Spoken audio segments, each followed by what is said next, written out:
Hi everyone, ये एक complete course है टेलविंड सीएसएस का वर्जन 4 के साथ। और यहाँ पे हम लोग टेलविंड सीएसएस की एक एक चीज को काफी डिटेल में डिस्कस करेंगे। कोई भी फीचर यहाँ पे मिस नहीं करने वाले। बट स्टार्ट करने से पहले एक क्वेश्चन पूछ सकते हो कि इंटरनेट के ऊपर इतने सारे ट्यूटोरियल, कोर्सेज, डॉक्यूमेंटेशन वगैरह अवेलेबल है, ये कोर्स क्यों देखना चाहिए, इसके अंदर क्या स्पेशल है। देखो, यहाँ पे हम लोग टेलविंड सीएसएस के सारे टॉपिक कवर करने वाले हैं लेटेस्ट वर्जन 4 के साथ। और जितना भी कोड करेंगे सारा का सारा कोड आपको गिटहब के ऊपर मिल जाएगा। साथ के साथ हर एक टॉपिक के साथ आपको इंटरव्यू क्वेश्चन भी देखने को मिलेंगे, एग्जाम्पल भी देखने को मिलेंगे। और लास्ट में ना, इसी कोर्स के लास्ट में आपको एक प्रोजेक्ट भी देखने को मिलेगा और प्रोजेक्ट का कोड भी आपको अवेलेबल करवा दिया जाएगा। एंड देन देखो, ऐसा नहीं करेंगे कोई फीचर हमने पहले पढ़ लिया, कोई फीचर बाद में पढ़ लिया। सारे के सारे फीचर्स को स्टेप बाय स्टेप पढ़ेंगे ताकि हर एक चीज आप लोग आराम से समझ पाओ, आपको समझने में बिल्कुल भी दिक्कत ना हो। बट स्टिल अगर आपको कोई चीज में इशू आता है तो आप मुझे कमेंट सेक्शन के अंदर पूछ सकते हो। आपके क्वेश्चंस के ऊपर मैं शॉर्ट वीडियोस बना दूंगा और उनकी एक प्लेलिस्ट भी रेडी कर दूंगा ताकि आपके क्वेश्चंस का आंसर आपको वहां पे मिल जाए। नाउ अब क्वेश्चन आता है कि टेलविंड सीएसएस होते क्या है। ये एक सीएसएस का फ्रेमवर्क है। फ्रेमवर्क जैसे बूटस्ट्रैप होता है, मटेरियल यूआई होता है, बट इसका काम करने का तरीका थोड़ा सा अलग है। जैसे कि बूटस्ट्रैप में क्या होता है, मैं आपको एग्जांपल देके बता रहा हूं। अगर आपको बूटस्ट्रैप का नहीं पता तो भी कोई बात नहीं, तो भी आप इसको आराम से समझ लोगे। बस आपको बेसिक सीएसएस और एचटीएमएल के बारे में पता होना चाहिए टेलविंड सीएसएस को समझने के लिए। ऑलराइट, बूटस्ट्रैप में क्या होता है कि एक क्लास के साथ आपको बहुत सारी सीएसएस लिखी हुई मिल जाती है। जैसे कि आपने एक बटन टैग बनाया, देन उसके साथ में आपने एक बटन क्लास ऐड कर दी, तो क्या होगा कि उस बटन क्लास के साथ में पूरा का पूरा बटन बन के आ जाएगा। उस बटन क्लास में मार्जिन के लिए सीएसएस भी होगी, पैडिंग के लिए भी होगी, कलर के लिए भी होगी, बैकग्राउंड के लिए भी होगी, फॉन्ट के लिए भी होगी। बहुत सारी सीएसएस एक ही क्लास के साथ में ऐड होती है। टेलविंड सीएसएस के अंदर ऐसा नहीं होता। हर एक क्लास का अपनी एक अलग से यूटिलिटी होती है। इसका मतलब ये है कि एक अलग से क्लास बनी होगी पैडिंग के लिए, एक अलग से क्लास बनी होगी मार्जिन के लिए, एक अलग से क्लास बनी होगी बैकग्राउंड के लिए, एक अलग से क्लास फॉन्ट के लिए, एक अलग से क्लास बॉर्डर के लिए। कहने का मतलब ये है कि हर एक सीएसएस के लिए एक अलग से क्लास बनी होगी। अब आपके पास एक ये क्वेश्चन आएगा कि अच्छा, ऐसे तो अगर हम लोग एक बटन बनाने बैठे और बटन के ऊपर मार्जिन भी है, सीएसएस भी है, और बैकग्राउंड कलर भी है, फॉन्ट का साइज भी चेंज है, बॉर्डर वगैरह भी है, तो बहुत सारी क्लासेस देनी पड़ जाएंगी। जी हाँ, आपको बहुत बार ऐसा भी करना पड़ सकता है कि एक चीज़ के लिए मल्टीपल क्लासेस देनी पड़ जाएं, बट उसको भी आप कस्टमाइजेशन के साथ चेंज कर सकते हो। जैसे ही हम लोग कस्टमाइजेशन वाले सेशन के ऊपर आएंगे उसके बारे में आपको पता चल जाएगा। बट हाँ, टेलविंड सीएसएस का कॉन्सेप्ट बेसिकली यही है कि हर एक चीज़ के लिए अलग से क्लास बनी होती है। इसलिए हम लोग बोलते हैं कि टेलविंड सीएसएस के अंदर हर एक क्लास की एक सिंगल यूटिलिटी होती है, यानी कि एक सिंगल अलग से काम होता है उसका। ठीक है, अब आपके पास एक और क्वेश्चन होगा कि अच्छा ठीक है, अब देखो इतनी बड़ी इन्होंने लाइब्रेरी बनाई है, इतनी सारी क्लासेस बनाई हैं कि हर एक चीज़ के लिए एक अलग से क्लास है, तो जब हम लोग इसको प्रोजेक्ट में यूज़ करेंगे, ऐड करेंगे, तो बहुत सारी एक्स्ट्रा सीएसएस आ जाएगी जो हमें सीएसएस यूज़ भी नहीं करनी होगी, बिकॉज पूरा फ्रेमवर्क है ना। जी नहीं, ऐसा नहीं होता। टेलविंड सीएसएस को जब आप यूज़ करते हो ना, तो बिल्ड करने के बाद में एक अलग से फाइल निकलती है सीएसएस की, जिसको आप लोग एक बार के लिए कह सकते हो कि output.css वैसी फाइल है। उसके अंदर बस वही सीएसएस होगी जो क्लासेस आपने ऐड करी हैं अपने प्रोजेक्ट के अंदर, अपने एचटीएमएल के अंदर। बाकी सारे की सारे क्लासेस ऑटोमेटिकली बिल्ड के टाइम पे रिमूव हो जाती हैं। तो ये आप कह सकते हो कि लाइट वेट होता है as compare to other framework. अगर मैं बूटस्ट्रैप की या फिर मटेरियल यूआई वगैरह की बात करूँ ना, सो उनसे थोड़ा सा लाइट वेट होता है ये। ठीक है, तो इसी वजह से इसकी डेवलपमेंट भी आप थोड़ी सी फास्ट कर पाओगे। वो कैसे? बिकॉज एक बार आपको क्लासेस याद हो गई ना, तो आपको सीएसएस लिखने की जरूरत ही नहीं है। बस डायरेक्टली एचटीएमएल के अंदर क्लासेस ऐड करो और आपका काम बन जाएगा, आपको सीएसएस लिखनी नहीं पड़ेगी। तो डेवलपमेंट भी फास्ट होगी और इसकी परफॉर्मेंस भी बेटर होती है, बिकॉज जो एक्स्ट्रा सीएसएस होती है ना, वो आपकी आउटपुट वाली फाइल में, बिल्ड वाली फाइल के अंदर आती नहीं है। बस काम की सीएसएस होती है, वही रहती है। और इसी वजह से जब भी आप लोग टेलविंड सीएसएस के साथ काम करते हो ना, तो बहुत बार ऐसा होता है कि छोटे मोटे प्रोजेक्ट के अंदर तो आपको ना अलग से सीएसएस लिखने की जरूरत ही नहीं पड़ती। टेलविंड सीएसएस की जो क्लासेस होती है ना, वही इनफ रहते हैं, बिकॉज बहुत सारी क्लासेस दी होती हैं इन्होंने। ठीक है, सो आपको बेसिक चीजें समझ में आ गई। देन जैसे जैसे हम लोग इस पे काम करेंगे टेलविंड सीएसएस के साथ, आपको और भी चीजें समझ में आती जाएंगी। जब हम लोग फर्स्ट प्रोग्राम बनाएंगे तब आपको बहुत सारी चीजें और क्लियर होंगी आपकी। ठीक है, ओके। अब आप ये कह सकते हो कि क्या टेलविंड सीएसएस अदर फ्रेमवर्क से बेटर है? देखो, कोई भी फ्रेमवर्क, चाहे सीएसएस का हो या फिर जेएस का हो या फिर किसी भी टेक्नोलॉजी का हो, बेस्ट नहीं होता, बेटर नहीं होता जब तक हमें रिक्वायरमेंट पता नहीं होती। रिक्वायरमेंट के ऊपर कंप्लीटली डिपेंड करता है कि आपका कौन सा फ्रेमवर्क बेटर है। अगर मैं सीएसएस की बात करूँ तो तभी आप देख पाओगे कि मटेरियल यूआई बेटर है, टेलविंड बेटर है या फिर बूटस्ट्रैप बेटर है, ठीक है। बट हाँ, अगर आप बात करो कस्टमाइजेशन की, टाइम सेव करने की, परफॉर्मेंस की, तो आप ये कह सकते हो कि one of the best framework है। बेस्ट नहीं है, one of the best framework है। ऑलराइट, और बाकी डिपेंड करता है आपकी रिक्वायरमेंट पे। अगर आपकी रिक्वायरमेंट फिट बैठती है टेलविंड सीएसएस के साथ तो ये डेफिनेटली बेस्ट भी बनेगा, कोई प्रॉब्लम नहीं है। ओके, तो हम लोग किस तरीके से इस पूरे के पूरे कोर्स को सीखने वाले हैं। सबसे पहले हम लोग सेटअप करेंगे, सीडीएन के साथ भी मैं आपको बताऊंगा, नोड एनपीएम के साथ भी इसको कैसे सेटअप करते हैं उसके बारे में आपको बताऊंगा। देन हम लोग इसमें बेसिक चीज़ें देखेंगे, कुछ बेसिक पेज डेवलप करके देखेंगे, कस्टमाइजेशन करके देखेंगे टेलविंड सीएसएस के अंदर, रिस्पॉन्सिव यूआई बना के देखेंगे, छोटे छोटे टास्क करके देखेंगे, इंटरव्यू क्वेश्चन आपको हर एक पार्ट के साथ भी मिलेंगे और अलग से कुछ वीडियोज़ भी आने वाली हैं। एंड देन हम लोग टेलविंड सीएसएस को रिएक्ट या फिर एंगुलर, और अगर आप लोग बोलोगे तो दोनों के साथ भी मैं आपको यूज़ करके दिखा दूंगा और लास्ट में आपको प्रोजेक्ट भी मिल जाएगा। देन अब बात आती है कि क्या क्या चीज़ें हमें पहले से आनी चाहिए टेलविंड सीएसएस के लिए। कुछ खास नहीं, बस आपको बेसिक एचटीएमएल और सीएसएस आनी चाहिए। अगर आपको ये नहीं आती हैं तो मैं आपको सजेस्ट करूंगा कि आप बेसिक एचटीएमएल और सीएसएस एक बार के लिए देख लो, आपको हमारे चैनल के ऊपर मिल जाएंगी, ठीक है। देन हाँ, बस बेसिक आनी चाहिए। मैं ये नहीं बोल रहा कि बहुत एडवांस, आपको इतना पता होना चाहिए कि बॉर्डर क्या होता है, मार्जिन क्या होता है, पैडिंग क्या होती है, कलर, बैकग्राउंड कलर, बस ये चीज़ें पता होनी चाहिए, इनफ है, ठीक है।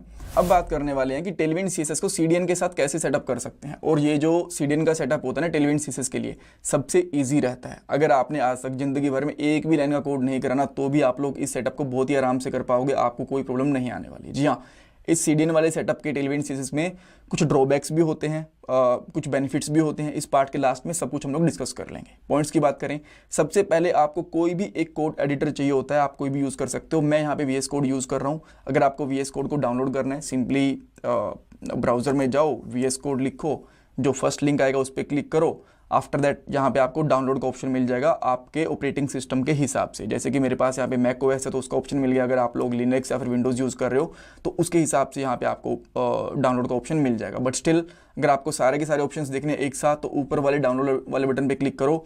यहाँ पे विंडोज़ के लिए, लिनक्स के लिए, मैक के लिए सारे के सारे ऑप्शंस आपको दिख चुके हैं, ठीक है। देन इसके बाद आपको क्या करना है, ब्राउजर कोड एडिटर को ओपन करना है और उसके अंदर एक HTML वाली फाइल बनानी है और थोड़ा सा कोड लिख लेना, बेसिक सा, जो हेड, बॉडी वगैरह जो टैग होते हैं वो एक H1 टैग बना लेना। मैं भी आपको करके भी दिखाऊंगा।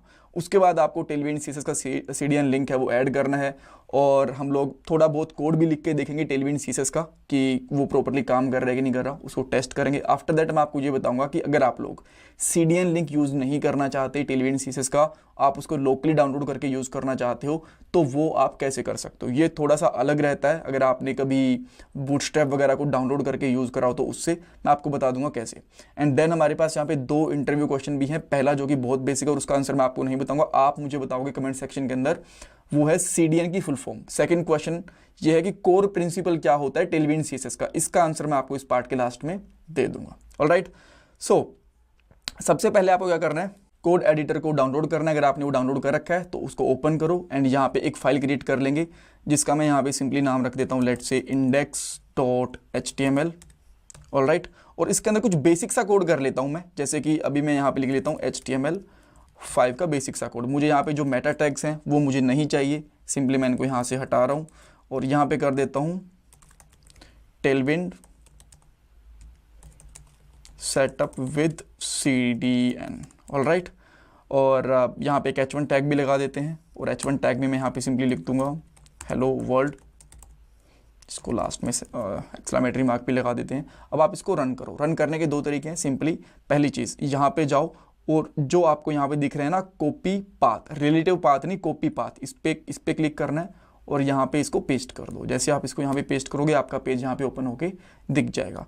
बट इसके साथ एक इशू है, क्या, मान लो मैंने यहाँ पे कुछ चेंज करा, मैंने यहाँ पे 3 डॉट्स करे, तो अब मैं यहाँ पे आऊँगा, पहले मुझे इसको रिफ्रेश करना पड़ेगा, तब मुझे वो 2 डॉट 3 डॉट्स जो भी लगाए हैं वो मुझे यहाँ पे दिखेंगे। राइट, आप यहाँ पे देख सकते हो रिफ्रेश नहीं हो रहा। तो इसके लिए आप क्या कर सकते हो, अगर आप इसको ऑटो रिफ्रेश करना चाहते हो, यहाँ पे जो एक्सटेंशंस है ना, यहाँ पे क्लिक करो और यहाँ पे लाइव सर्वर लिख दो। सिंपली यहाँ पे लिखना है आपको लाइव सर्वर, और जो आपको फर्स्ट वाला यहाँ पे लिंक दिखेगा इसको आप यहाँ पे इंस्टॉल कर लेना। ये मैंने जस्ट अभी भी इंस्टॉल करा है तो इसलिए मुझे यहाँ पे अनइंस्टॉल का ऑप्शन दिखा रहा है, बट दैट्स फाइन, आप इसको इंस्टॉल कर लोगे।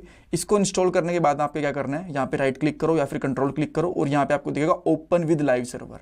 एंड देन यहाँ पे आप देखोगे कि एक पोर्ट के ऊपर ओपन हो चुका है। और जैसे मैं यहाँ पे कोई भी चेंज करता हूँ, जैसे कि मैंने यहाँ पे कुछ डॉट्स लगाए और इसको यहाँ पे चेक करूँगा, ये डॉट्स अपने आप आ जाते हैं, मुझे रिफ्रेश करने की जरूरत नहीं पड़ती, और यहाँ पे रिफ्रेश करने की जरूरत पड़ रही है, आप देख पा रहे हो। ठीक है, तो इसीलिए मैं यहाँ पे ये वाली चीज़ यूज़ करूँगा जो लाइव सर्वर वाली है। आप चाहो तो ये वाला फॉर्मेट भी यूज़ कर सकते हो, बट अगेन आपको बार बार रिफ्रेश करना पड़ेगा, राइट। जो भी आपका मन करे वो कर सकते हो। तो मैं सारे के सारे डॉट्स को हटा देता हूँ। अब हम लोग देखते हैं कि सीडीएन लिंक ऐड कैसे करना है। सिंपली यहाँ पे लिखो टेलवाइन CSS, जो फर्स्ट लिंक आएगा उसके ऊपर जाओ, गेट स्टार्टेड। यहाँ पे आपको 4 तरीके दिखेंगे, अभी के लिए मैं जा रहा हूँ सबसे लास्ट वाले पे, और जो नेक्स्ट वाला पार्ट है उसके अंदर हम लोग CLI के साथ सीखेंगे। देन यहाँ पे पोस्ट CSS और फ्रेमवर्क गाइड्स के साथ एक एक करके सबके साथ देख लेंगे। ठीक है, सो सीडीएन पे जाना है, आपको ये वाला कोड सारा का सारा कॉपी करना है और यहाँ पे पेस्ट कर देना है। मैं यहाँ पे सारे कोड को पेस्ट नहीं करूँगा बिकॉज मैंने ऑलमोस्ट सेम कोड लिखा हुआ है। बस मैं एक चीज़ करूँगा, जो स्क्रिप्ट है ना, इसको यहाँ पे लगा दूंगा। आपने एक चीज़ नोटिस करी, मोस्टली CSS के लिए ना हम लोग यहाँ पे लिंक यूज़ करते हैं, बट यहाँ पे स्क्रिप्ट टैग है। तो इसका मतलब ये है कि जो इस यहाँ पे कोड है ना, वो JS का कोड है, CSS का कोड नहीं है। ठीक है, बिकॉज यहाँ पे स्क्रिप्ट टैग लगा हुआ है, आप आई होप आप लोग देख पा रहे हो। देन आप यहाँ पे स्क्रिप्ट वाले टैग को इस तरीके से लगाओ, और अब आप यहाँ पे चेक करोगे ना, तो आपको यहाँ पे थोड़ा सा छोटा टेक्स्ट दिखेगा। अगर मैं इसको कमेंट आउट करता हूँ फिर से, आप यहाँ पे देखना आपको बड़ा टेक्स्ट दिख रहा है, इसको करा, इसने इसको छोटा कर दिया। क्यों? क्योंकि इसकी कुछ बाय डिफॉल्ट CSS होती है जो इसके ऊपर अप्लाई हो चुकी है। देन अब मैं चेक कैसे करूं कि ये प्रॉपरली काम कर रही है कि नहीं कर रही है। पहली चीज़ तो यहाँ पे आके ना आप इंस्पेक्ट एलिमेंट करो, और जो आपको हेड टैग के अंदर ये लिंक दिख रहा है, यहाँ पे सोर्स के ऊपर भी ठीक है, सोर्स वगैरह के ऊपर जाने की ज़रूरत नहीं है। नेक्स्ट टाइम में ओपन करो, अगर आप 1 सेकेंड यार, सोर्स में आपको दिखाई देता हूँ। देखो व्यू सोर्स करोगे ना, तो यहाँ पे आपको ये लिंक मिलेगा, इसको चेक करो कि आपको यहाँ पे ये वाला कोड दिख रहा है कि नहीं दिख रहा। ठीक है, और अगर आपको इस तरीके से नहीं करना तो सिंपली यहाँ पे आओ, देन उसके बाद में इंस्पेक्ट एलिमेंट यहाँ पे, और इस लिंक के ऊपर भी क्लिक करोगे तो भी आपको ये बता देगा कि आपका सोर्स प्रॉपरली ऐड हुआ है कि नहीं हुआ। अगर ये प्रॉपरली ऐड हो रहा है तो ठीक है, विजिबल हो रहा है। अगर यहाँ पे कुछ एरर वगैरह दिख रहा है, दैट मीन्स आपका सीडीएन प्रॉपरली काम कर नहीं रहा। ठीक है, बट वैसे भी हमें यहाँ से पता चल गया कि सीडीएन प्रॉपरली काम कर रहा है। अब नेक्स्ट चीज़ क्या है, मैं एक बार के लिए कोई क्लास ऐड करके देखना चाहता हूँ, जिससे मुझे पता चले कि ये मेरी टेलवाइन CSS से काम कर रही है कि नहीं कर रही है। मैं यहाँ पे क्या करता हूँ, सबसे पहले जो बॉडी है ना, इसके कलर को मैं चेंज करके देखता हूँ। ठीक है, या फिर आपको बॉडी का कलर चेंज, ठीक है, एक बार क्लिक करके देख लेते हैं। यहाँ पे लिखूंगा क्लास, और यहाँ पे लिखूंगा BG देन ब्लैक, इस तरीके से, और यहाँ पे आता हूँ तो आप देख सकते हो पूरी की पूरी जो ये स्क्रीन हमारी ब्लैक हो चुकी है। देन आप चाहो तो यहाँ पे क्लास आके जो H1 टैग है, यहाँ पे कुछ भी लिख सकते हो, जैसे कि टेक्स्ट वाइट। अब ये ऊपर वाली क्लास क्या कर रही थी, बैकग्राउंड को ब्लैक कर रही थी। जो ये वाली क्लास है, ये क्या कर रही है, जो ये फ्रंट है इसको वाइट कर रही है। यहाँ पे आप देख सकते हो प्रॉपरली वाइट हमारे पास हो चुका है। अगर लेट से आपको इसका फ़ॉन्ट साइज भी इंक्रीज करना है तो आप लोग क्या कर सकते हो, यहाँ पे लिखो टेक्स्ट 8 XL, और यहाँ पे आप देखोगे कि यहाँ पे साइज ऑटोमेटिकली इंक्रीज हो गया, बिकॉज ये ऑटो रिफ्रेश हो रहा है। ठीक है, अब यहाँ पे ना आपके पास कुछ क्वेश्चंस होंगे कि मुझे कैसे पता कि ये क्लासेस मुझे ऐड करनी है, यही क्लास ब्लैक कलर करेगी, यही क्लास इसका वाइट कलर करेगी टेक्स्ट का, ये इसको टेक्स्ट को बड़ा करेगी। ये सबसे बड़ी चीज़ है। देखो, इसके पता करने के होते हैं 2 तरीके। एक चीज़ तो आप ऑफिशियल डॉक्यूमेंटेशन, मुझे इसलिए पता है बिकॉज मैं तो काम कर रहा हूँ ना, आपके लिए चीज़ नहीं है, मेरे लिए थोड़ी है। ठीक है, तो जैसे कि आपको फंक्शंस वगैरह चीज़ें याद रहती है, इसलिए मुझे इसी तरीके से याद है। सो अब अगर आपको ये क्लासेस पता करनी है तो एक चीज तरीका तो ये है कि आप लोग सिंपली जाओ टेलवाइन CSS पे, और यहाँ पे कुछ भी सर्च करो। जैसे कि आपको बैकग्राउंड कलर चेंज करना है, तो आप यहाँ पे लिखोगे बैकग्राउंड, थोड़ा सा स्क्रॉल में नहीं आ रहा क्या, कलर, इस तरीके से लिखा मैंने, और यहाँ पे आप देख सकते हो बैकग्राउंड इनहेरिट, बैकग्राउंड कलर, इस तरीके से हमने क्या करा है, BG ब्लैक करा है, ये वाली क्लास लगाई है। ठीक है, तो इस वजह से इसका कलर क्या हो गया, बैकग्राउंड ब्लैक। अगर मान लो मैं यहाँ पे लगा देता हूँ BG ग्रे 300, तो इस क्लास को ये ऐड कर देगी। अब 300 वगैरह क्या है, डोंट वेरी, मैं आपको आने वाले पार्ट में बताऊंगा। जस्ट एक बार के लिए मैं आपको कलर चेंज करके दिखा रहा हूँ। देखो, अब इसका थोड़ा सा कलर है वो ग्रे हो गया। ठीक है, तो एक चीज तो आप यहाँ पे जो भी आपको क्लास चाहिए, जैसे कि आपको बैकग्राउंड से रिलेटेड चाहिए थी, अब आपको चाहिए फॉन्ट से रिलेटेड, तो यहाँ पे फॉन्ट लिखो, ये आ जाएगा। अगर आपको कलर लिखना है तो आप यहाँ पे कलर लिखो, तो यहाँ पे text colour, ring colour, outline colour, सारे के सारे कलर दिख गए। यहाँ पे आपको पैडिंग करनी है तो आप यहाँ पे पैडिंग लिखो, राइट। इस तरीके से आपको सारी पैडिंग की क्लासेस दिख जाएंगी यहाँ पे। एक तो तरीका ये है, बट बार बार यहाँ पे सर्च करना थोड़ा सा कॉम्प्लेक्स हो जा रहा है। तो एक और तरीका होता है, बट प्रॉब्लम ये है कि वो तरीका सीडीएन के साथ काम नहीं करता। क्या तरीका है, सिंपली आप यहाँ पे लिखो टेलवाइन, जैसे आप यहाँ पे टेलविन लिखोगे ना तो आपको यहाँ पे एक एक्सटेंशन दिखेगी जो मैंने ऑलरेडी इंस्टॉल कर रखी है, ये वाली, ठीक है। ये इंटेलिजेंस होती है। ये क्या करती है, आप इस वाली इमेज को देखो, अगर ये थोड़ा सा बड़ा करके मैं आपको दिखा पाता, नहीं बड़ा करके तो ये नहीं दिखा रही है, बट स्टिल आप यहाँ पे देख पा रहे हो कि ये इंटेलिजेंस देती है बेसिकली। बट वो इंटेलिजेंस तब देती है अगर हम लोग CLI वगैरह या फिर पोस्ट सीएसएस वगैरह यूज़ कर रहे होते हैं तब। तो CDN के साथ थोड़ी सी प्रॉब्लम रहती है कि आपको यहाँ पे इंटेलिजेंस नहीं मिलती है, ठीक है। बट स्टिल अगर आप लोग एक बार के लिए चेक करना चाहते हो कि आप सीखना चाहते हो कि कैसे काम करती है, देन आप लोग यहाँ पे सिंपली इस तरीके से CDN के साथ एक बार ट्राई कर सकते हो। बट जब भी आप लोग प्रोडक्शन वगैरह पे काम करते हो ना, तो आप यहाँ पे कंसोल के अंदर भी एरर देख पाओगे कि आपको या तो पोस्ट CSS यूज़ करनी चाहिए या फिर आपको टेलविन CSS यूज़ करनी चाहिए बेसिकली। ऑलराइट, ठीक है। तो आपको क्लासेस तो धीरे धीरे ही याद होंगी, या तो आप डॉक्यूमेंटेशन से देख लो या फिर जो नेक्स्ट वाला पार्ट रहेगा उसके अंदर हम लोग CLI वगैरह देख लेंगे, ठीक है। अब इसके अंदर कुछ और चीज़ें करके देख लेते हैं। मैं ये वाला जो कलर है ना, इसको तो मैं यूज़ करना नहीं चाहता, बट मैं यहाँ पे जो कलर है ना, थोड़ी सी मैं बस कुछ चीज़ें चेंज करके दिखाता हूँ आपको। इसका ठीक है, यहाँ पे जो टेक्स्ट है ना, इसको मैं ब्लैक करना चाहता हूँ। ब्लैक तो अपने आप ही है, इसका बैकग्राउंड वाइट ब्लैक कर देता हूँ मैं, BG ब्लैक, और यहाँ पे इसको कर देता हूँ टेक्स्ट वाइट, ठीक है। तो आप यहाँ पे इसको देख पा रहे हो। अगर आपको थोड़ा सा और इसको इंक्रीज़ करना है, जैसे कि आप 9 करोगे, थोड़ा सा और इंक्रीज़ हो जाएगा, जैसा भी आपको ठीक लगे।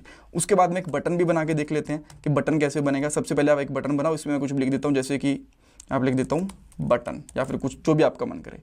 उसके बाद में आप यहाँ पे क्लास लिखो। जस्ट अभी आपको अगर ये क्लासेस याद नहीं हो रही हैं तो कोई बात नहीं, धीरे धीरे कलर के ऊपर एक अलग से पार्ट आएगा, पैडिंग के ऊपर अलग से, मार्जिन के ऊपर अलग से, सारी की सारी चीज़ों पे पार्ट आएंगे आपके, डोंट वरी। बस एक बार के लिए देख लो कि कैसे प्रॉपर्ली काम कर रहा है, ठीक है।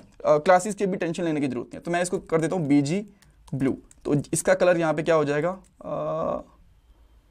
Background colour. अच्छा, जब BG ब्लू देते हैं ना तो उसका हमें देना पड़ता है कि क्या उसकी हम लोगों को ओपेसिटी देनी है। ओपेसिटी होती है बेसिकली एक तरीके से ये, सो या फिर आप लोग कह सकते हो कि इसकी कलर कोड होते हैं, ठीक है।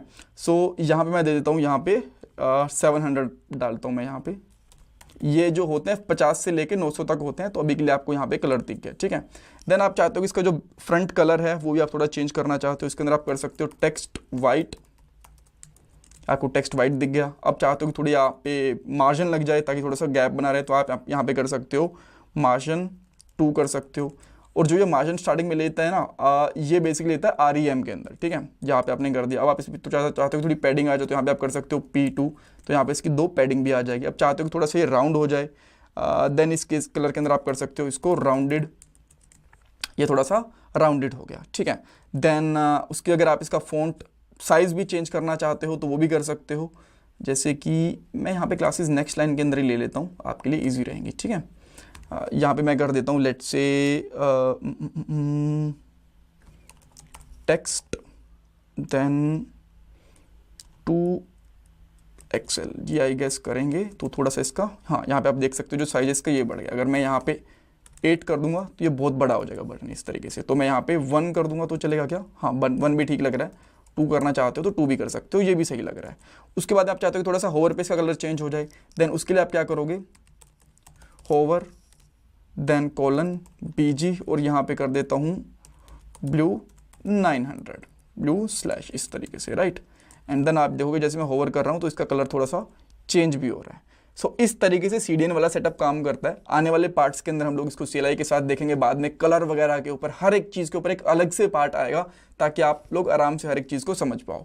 देन अब बात आती है कि इसका कोर प्रिंसिपल क्या होता है टेलविन सीएसएस का। इसका होता है यूटिलिटी फर्स्ट। यूटिलिटी फर्स्ट का मतलब ये है कि हर एक चीज के लिए छोटी सी अलग से क्लास बनी होना। आप यहाँ पे देख सकते हो, अगर हम लोग बूटस्ट्रैप वगैरह यूज कर रहे होते ना, एक क्लास लगाते, 2 क्लास लगाते, बटन हमारा पूरा का पूरा बन के रेडी हो जाता। अब यहाँ पे क्या है, बैकग्राउंड कलर के लिए अलग से क्लास है, टेक्स्ट के लिए अलग से क्लास है, पैडिंग के लिए, मार्जिन के लिए, बॉर्डर के लिए, रेडियस के लिए, हर एक चीज के लिए अलग से क्लास होती है। इसी को हम लोग बोलते हैं यूटिलिटी फर्स्ट प्रिंसिपल, राइट।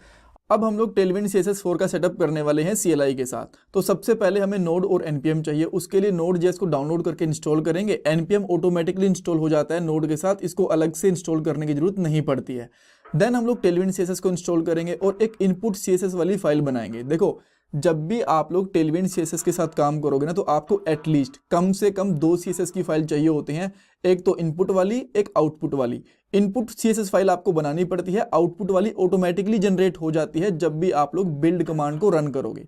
इसके बाद आपको एक HTML वाली फाइल बनानी है, उसमें थोड़ा बहुत कोड लिखेंगे और चेक करेंगे कि हमारी टेलविंड सीएसएस प्रॉपर्ली काम कर रही है कि नहीं कर रही है।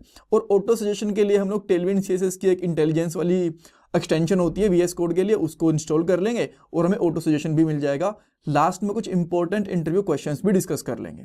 ऑल राइट, सो अब हम लोग Node.js को सबसे पहले इंस्टॉल करते हैं। अगर आपके सिस्टम में है तो अच्छी बात है, नहीं है तो बस आपको nodejs.org पे जाना है, जैसे मैंने यहाँ पे भी सर्च करा था, और यहाँ पे आपको ऑप्शन मिल जाएगा डाउनलोड Node.js वाला। इस पर क्लिक करना, ये डाउनलोड होना स्टार्ट हो जाएगी और इसका जो लेटेस्ट वर्जन है वो है 22.13.1। और जैसे ही इसको फोल्डर में जाके आप लोग इस पर डबल क्लिक करोगे तो बहुत ही ईजिली ये इंस्टॉल होना स्टार्ट हो जाएगी। बस कुछ एग्रीमेंट वगैरह करने हैं, विंडोज़ हो, मैक ओएस हो, लिनक्स हो, सबके लिए बहुत इजी सेटअप रहता है इसका, बिल्कुल भी आपको इशू नहीं आना चाहिए। और देन आपको वेरीफाई भी करना है CLI के ऊपर, टर्मिनल के ऊपर, कि क्या ये वर्जन है, सेम यही वर्जन इंस्टॉल हुआ है कि नहीं हुआ। इसको क्लोज कर देंगे। देन उसके बाद में मैं टर्मिनल को ओपन करता हूँ एंड यहाँ पे लिखता हूँ node-v।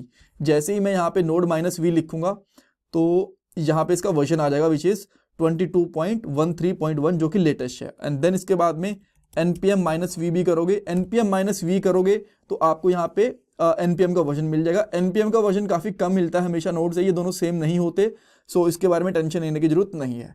अब आपको क्या करना है, सिंपली एक न्यू टैब ओपन करके लिख देना टेलविंड CSS लिख दो, और जो पहला लिंक मिलेगा उस पर क्लिक करना, डॉक्स पे जाना। डॉक्स पे जाते थोड़ा सा नीचे आपको बहुत सारे ऑप्शंस मिलेंगे टेलविंड CSS को इंस्टॉल करने के, वीट के साथ, पोस्ट CSS के साथ, CLI के साथ, फ्रेमवर्क गाइड, CDN वगैरह। हम लोग यहाँ पे टेलविंड CLI का यूज़ करेंगे। सो ये बहुत इजी है। सबसे पहले आपको जिस भी फोल्डर में आपको टेलविंड वाली एप्लीकेशन बनानी है, जिसमें इंस्टॉल करना है, उस वाले फोल्डर में जाना और ये वाली कमांड रन कर देनी है। तो मैं यहाँ पे क्या करूँगा, CD डेस्कटॉप। अच्छा, पहले फोल्डर बना लेता हूँ। चाहूँ तो मैं फोल्डर टर्मिनल के साथ भी बना सकता हूँ, बट मैं बेसिक लेके चलूँगा, बहुत ही कि आप बिगनर हो, तो इसके हिसाब से मैं डैशबोर्ड पे जाके देन यहाँ पे ट्यूटोरियल्स वाला फोल्डर है और यहाँ पे एक और न्यू फोल्डर बना लेता हूँ जिसका नाम रखता हूँ टेलविंड 4 रख लेता हूँ। राइट, टेलविंड 4 करा एंड देन बस इसी फोल्डर में जाना है आपको। डेस्कटॉप में चले गए, अब ट्यूटोरियल्स में चले जाओ एंड देन इसके बाद में टेलविंड में चले जाओगे। टेलविंड 4 में चले गए, इसको क्लियर कर लो और यहाँ पे जो ये वाली कमांड थी कॉपी करी थी इसको पेस्ट कर दो। सो जैसे इसको पेस्ट करोगे ना, रन करोगे, तो आप देखोगे इस वाले फोल्डर के अंदर जाके 2 फाइल्स बन चुकी हैं, पैकेज.json और log.json, पैकेज लॉक, और एक नोड मॉड्यूल वाला फोल्डर। इसके अंदर आपके नोड मॉड्यूल रहेंगे, इसके अंदर प्रोजेक्ट की डिटेल रहेगी, ये आपकी डिपेंडेंसी वगैरह की हिस्ट्री वगैरह मेंटेन करता है, ट्री स्ट्रक्चर बनता है, तो ये इतनी इंपॉर्टेंट है नहीं, बस पैकेज.json इंपॉर्टेंट होती है।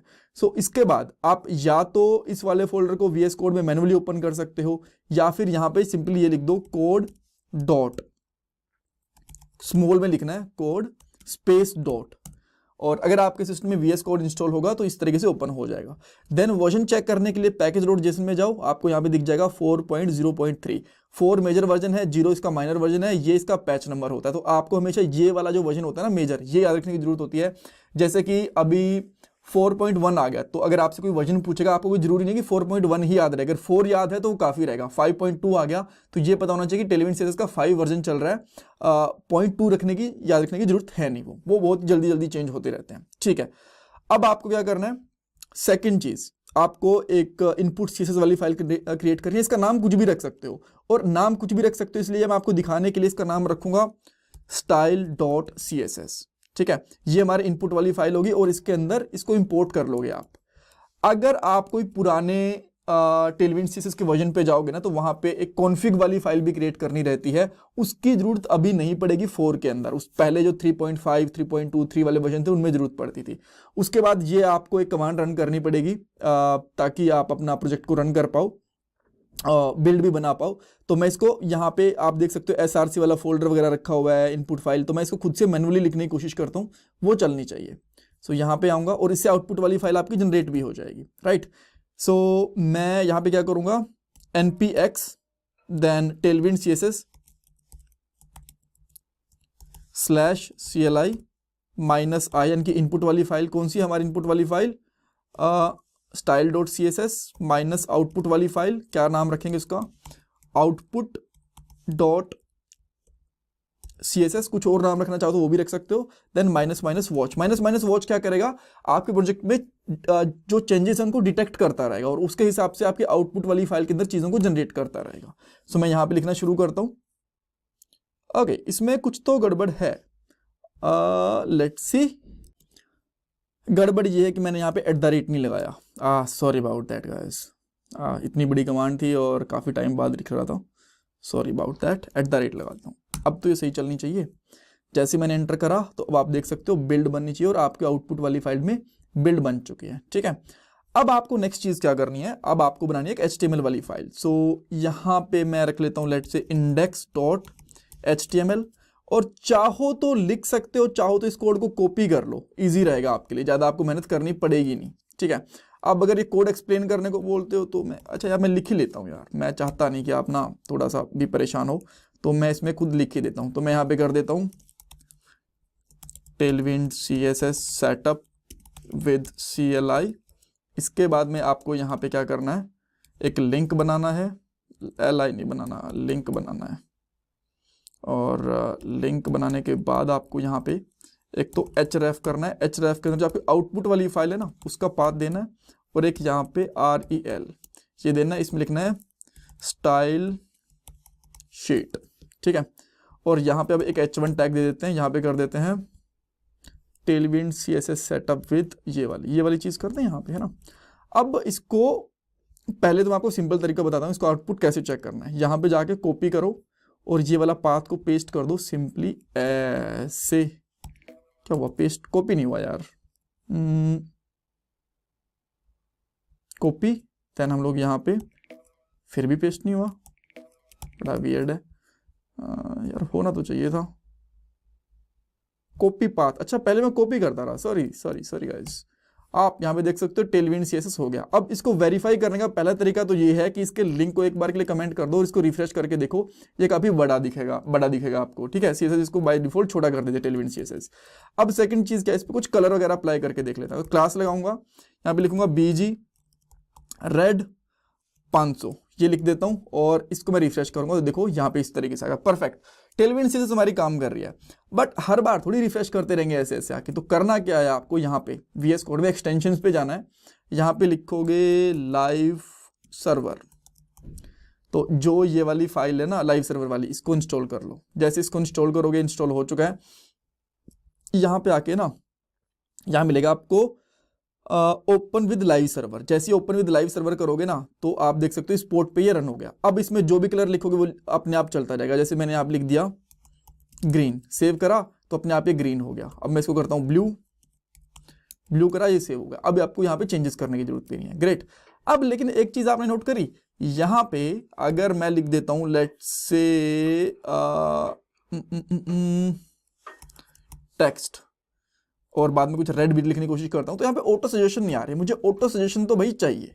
इसके लिए आप यहाँ पे क्या करोगे, टेलविंड CSS और इसकी एक ना एक्सटेंशन आती है, हाँ इंटेलिसेंस वाली, इसको इंस्टॉल कर लो। जैसे आप इसको इंस्टॉल करोगे देन इसके अंदर कुछ भी लिखना शुरू करोगे, आपको यहाँ पे ऑटो सजेशन इसके मिल जाएंगे। ठीक है, सो मैं यहाँ पे आके वापस से अब इस पे लिखना शुरू करता हूँ। जैसे कि देखो अपने आप सजेशन देना शुरू कर दिया। टेक्स्ट यहाँ पे करता हूँ येलो और कुछ भी इसकी प्रॉपर्टी यहाँ से सिलेक्ट कर ली और ओके, ये हुआ नहीं क्या चेंज, अब हो गया। फर्स्ट टाइम में भी नहीं हुआ होगा बट हो गया।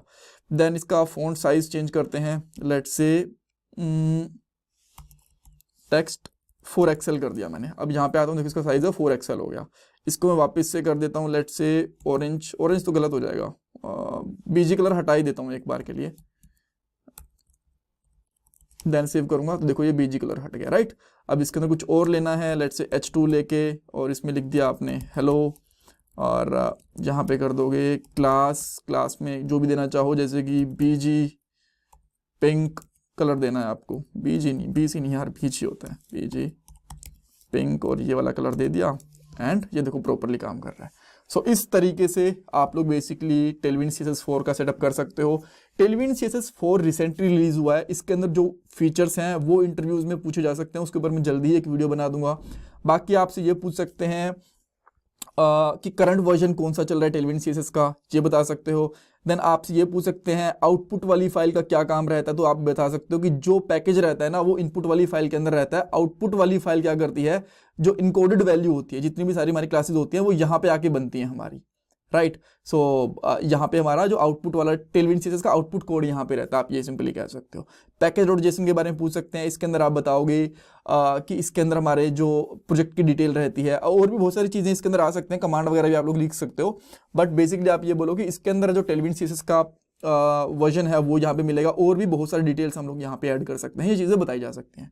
अभी तक हम लोगों ने इस सीरीज के अंदर टेलविन सीएसएस का सेटअप सीडीएन और सीएलआई दोनों तरीके से कर लिया है, और इस पार्ट में हमारा फर्स्ट स्टाइल बनाने वाले हैं टेलविन सीएसएस के साथ, या फिर आप ये भी कह सकते हो कि हमारा फर्स्ट एग्जाम्पल या फिर फर्स्ट प्रोग्राम बनाने वाले हैं टेलविन सीएसएस के साथ। तीनों एक ही चीज़ है, बट बेसिकली करेंगे क्या, एक बेसिक हेडर बना के देखेंगे टेलविन सीएसएस के साथ, और इससे आपको ये पता चलेगा कि टेलविन सीएसएस एक्चुअल में काम कैसे करती है, और आपको ये भी समझ में आएगा कि छोटे मोटे प्रोजेक्ट के लिए तो ना आपको अलग से टेलविन सीएसएस में कस्टमाइजेशन की या फिर अलग से सीएसएस लिखने की जरूरत ही नहीं पड़ेगी।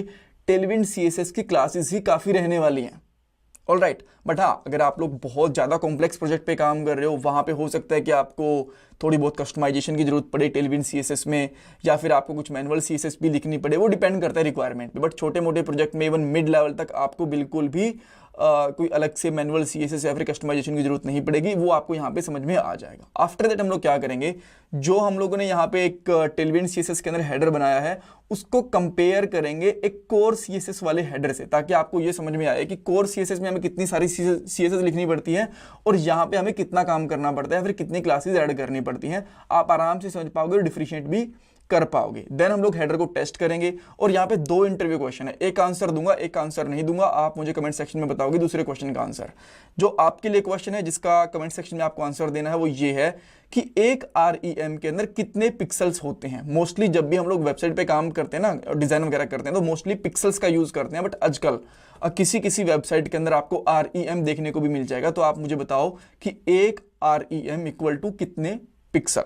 और सेकंड क्वेश्चन जिसका मैं यहाँ पे आपको आंसर दे दूंगा कि टेलविन सीएसएस के साथ आप लोग ना जो एक डिव या फिर किसी भी एलिमेंट के चाइल्ड को कैसे एक्सेस कर सकते हो, उसके ऊपर स्टाइल कैसे अप्लाई कर सकते हो, उसका आंसर भी आपको यहाँ पे मिल जाएगा। ठीक है, सो देखो हम लोग करने क्या वाले हैं, जैसे मैंने आपको बताया एक बेसिक सा हेडर बनाएंगे। मैंने एक ऑलरेडी कोर सीएसएस के अंदर एक बेसिक हेडर बना के रखा हुआ है, यहाँ पे आप देख पा रहे हो।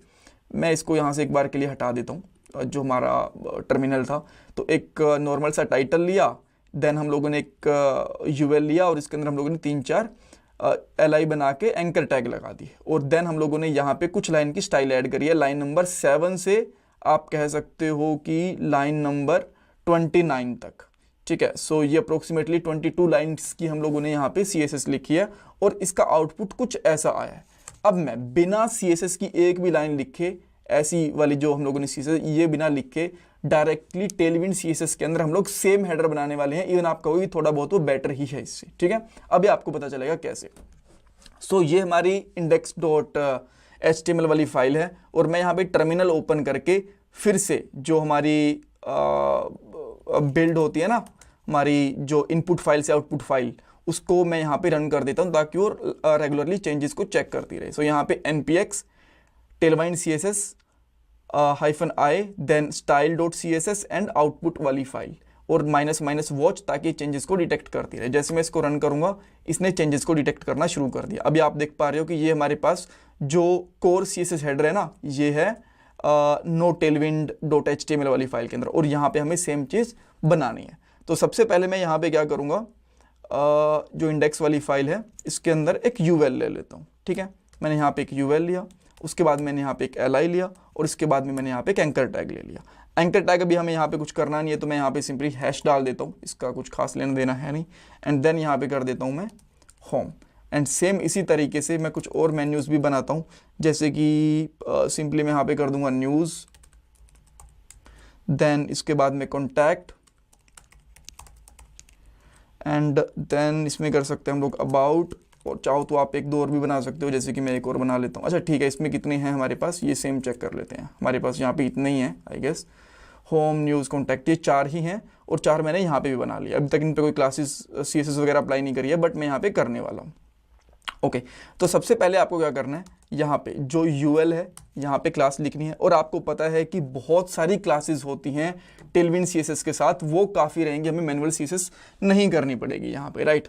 अब एक चीज़ आप फिर से पूछोगे कि आपको कैसे पता कि ये वाली क्लास मुझे ऐड करनी है। पहली चीज़ तो हम लोगों ने जो ये प्लगइन डाला हुआ था ना टेलविन सीएसएस इंटेलिजेंस वाला, वो हमें हेल्प कर देता। दूसरी, मैं थोड़ा बहुत काम कर चुका हूँ टेलविन पे, इसीलिए ऐसा आपको लग रहा है। अदरवाइज ये धीरे धीरे क्लासेस आपको याद होंगी, एकदम से याद होने नहीं वाली।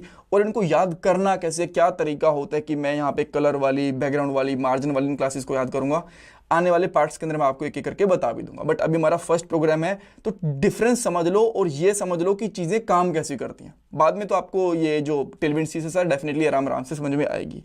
सो मैं यहाँ पे क्या करता हूँ, बीजी ब्लैक ये करता हूँ। जैसे मैंने इसको सेव करा, यहाँ पे आप देख सकते हो रिबिल्डिंग हुई, और यहाँ पे अभी के लिए आपको कोई भी चेंज देखने को नहीं मिल रहा, बट ये बेसिकली मिलना तो चाहिए था। एक्चुअली सॉरी, जो ये क्लास है ना मैंने गलती से नोट एलिमेंट वाले में कर दी, मुझे यहाँ पे ऐड नहीं करनी थी, इसको मैं यहाँ से हटा रहा हूँ। मुझे जो ऐड करनी थी यहाँ पे इंडेक्स वाली फाइल के अंदर, राइट। सो मैं यहाँ पे करता हूँ क्लास, यहाँ पे लगाता हूँ बीजी ब्लैक। जैसे मैं बीजी ब्लैक लगाऊंगा तो आप देखोगे सब कुछ यहाँ पे ब्लैक हो चुका है, जैसा कि हम लोग एक्सपेक्ट कर रहे थे। देन उसके बाद में इसका टेक्स्ट वाइट करना है, तो सिंपली यहाँ पे लिखोगे आप टेक्स्ट वाइट। सो इस ये हमें पता है कि टेलविन सीएसएस की क्लास है और इससे हमारा जो टेक्स्ट है वो वाइट हो चुका है, राइट। देन उसके बाद में अगर आप यहाँ पे बाय डिफ़ॉल्ट कुछ मार्जिन वगैरह होता है उसको करना चाहो तो यहाँ पे M0 कर सकते हो, जिससे मार्जिन है वो हमारा बिल्कुल ही खत्म हो जाएगा यहाँ से, अगर कुछ बाय डिफ़ॉल्ट मार्जिन है भी तो वो भी, राइट।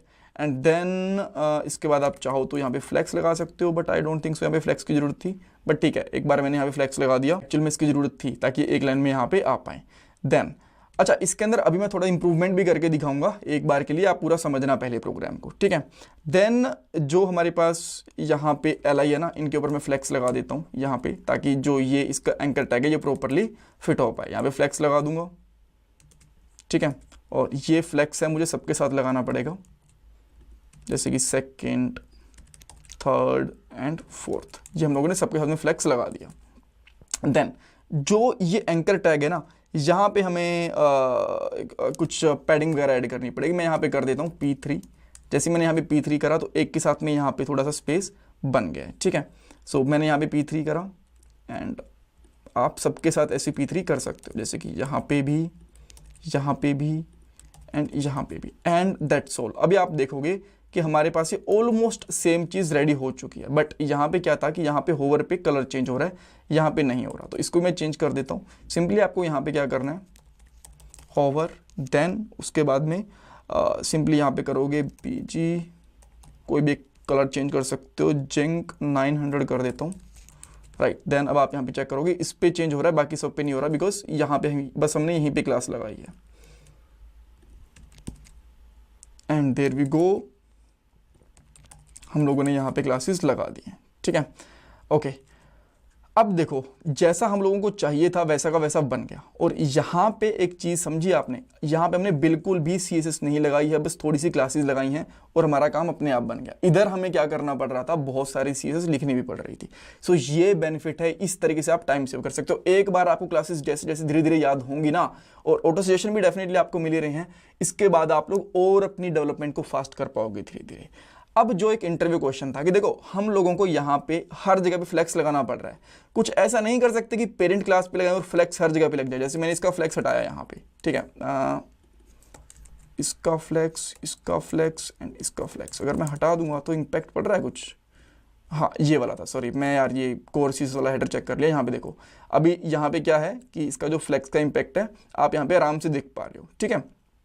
यहाँ पे अगर मैं इसको वापस से लगा दूंगा तो आप देखोगे कि प्रॉपरली काम कर रहा है, ये पूरा लाइन के अंदर आ रहा है। तो इसके लिए आप इसको अगर हर जगह पे ऐड नहीं करना चाहते तो सिंपली क्या करोगे आप, मैं आपको बताता हूँ। इन सबको यहाँ से हटा दो। और यही हमारे इंटरव्यू का क्वेश्चन का आंसर भी था कि आप लोग जो चाइल्ड वाली कोई डिव है या फिर चाइल्ड वाला एलिमेंट है उसके ऊपर क्लास कैसे लगाओगे एक साथ, राइट। तो सिंपली आपको यहाँ पे क्या करना है, जो हमारे पास यहाँ पे बिगर ब्रेसेस होती हैं जिनको आप लोग स्क्वायर ब्रेसेस भी बोल देते हो, यहाँ पे एंड ग्रेटर देन स्टार, ठीक है। यहाँ पे करके इसका मतलब है कि जो इसके चाइल्ड हैं, जितने भी चाइल्ड्स हैं इसके सबके ऊपर यहाँ पे फ्लेक्स लगा दो एंड देयर वी गो। अगर मैं इसको एक बार गलत फ्लेक्स का नाम देता हूँ, देखो ये काम नहीं कर रही, सही दूंगा ये फिर से काम कर रही है यहाँ पे, ठीक है। सो इस तरीके से आप लोग यहाँ पे एक चाइल्ड क्लास को एक्सेस करके उस पर स्टाइल देना चाहते हो तो वो भी दे सकते हो। अब आप बोलोगे ठीक है, जो एंकर टैग है ना, यहाँ पे भी तो P3 और होवर वगैरह इसको भी कॉमन कर लो।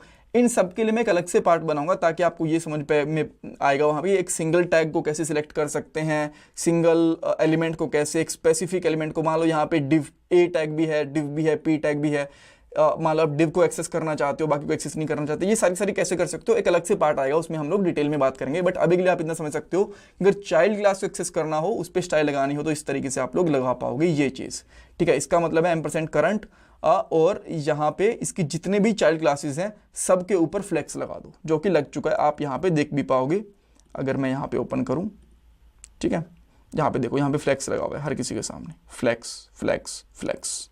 ऑलराइट, सो आई होप यहाँ पे आपको काफ़ी सारी चीज़ें समझ में आई होंगी। इसमें कुछ डाउट कन्फ्यूज़न है मुझे कमेंट सेक्शन में पूछो, एंड अगर अब तक आपने चैनल सब्सक्राइब नहीं करा तो प्लीज़ वो भी कर लो। अब बात करने वाले हैं कि टेलविंड सीएसएस के अंदर हम लोग कलर्स को कैसे यूज़ कर सकते हैं, और यहाँ पे हम लोग कलर्स का यूज़ सिंगल प्रॉपर्टी के साथ नहीं बल्कि मल्टीपल प्रॉपर्टीज़ के साथ देखने वाले हैं।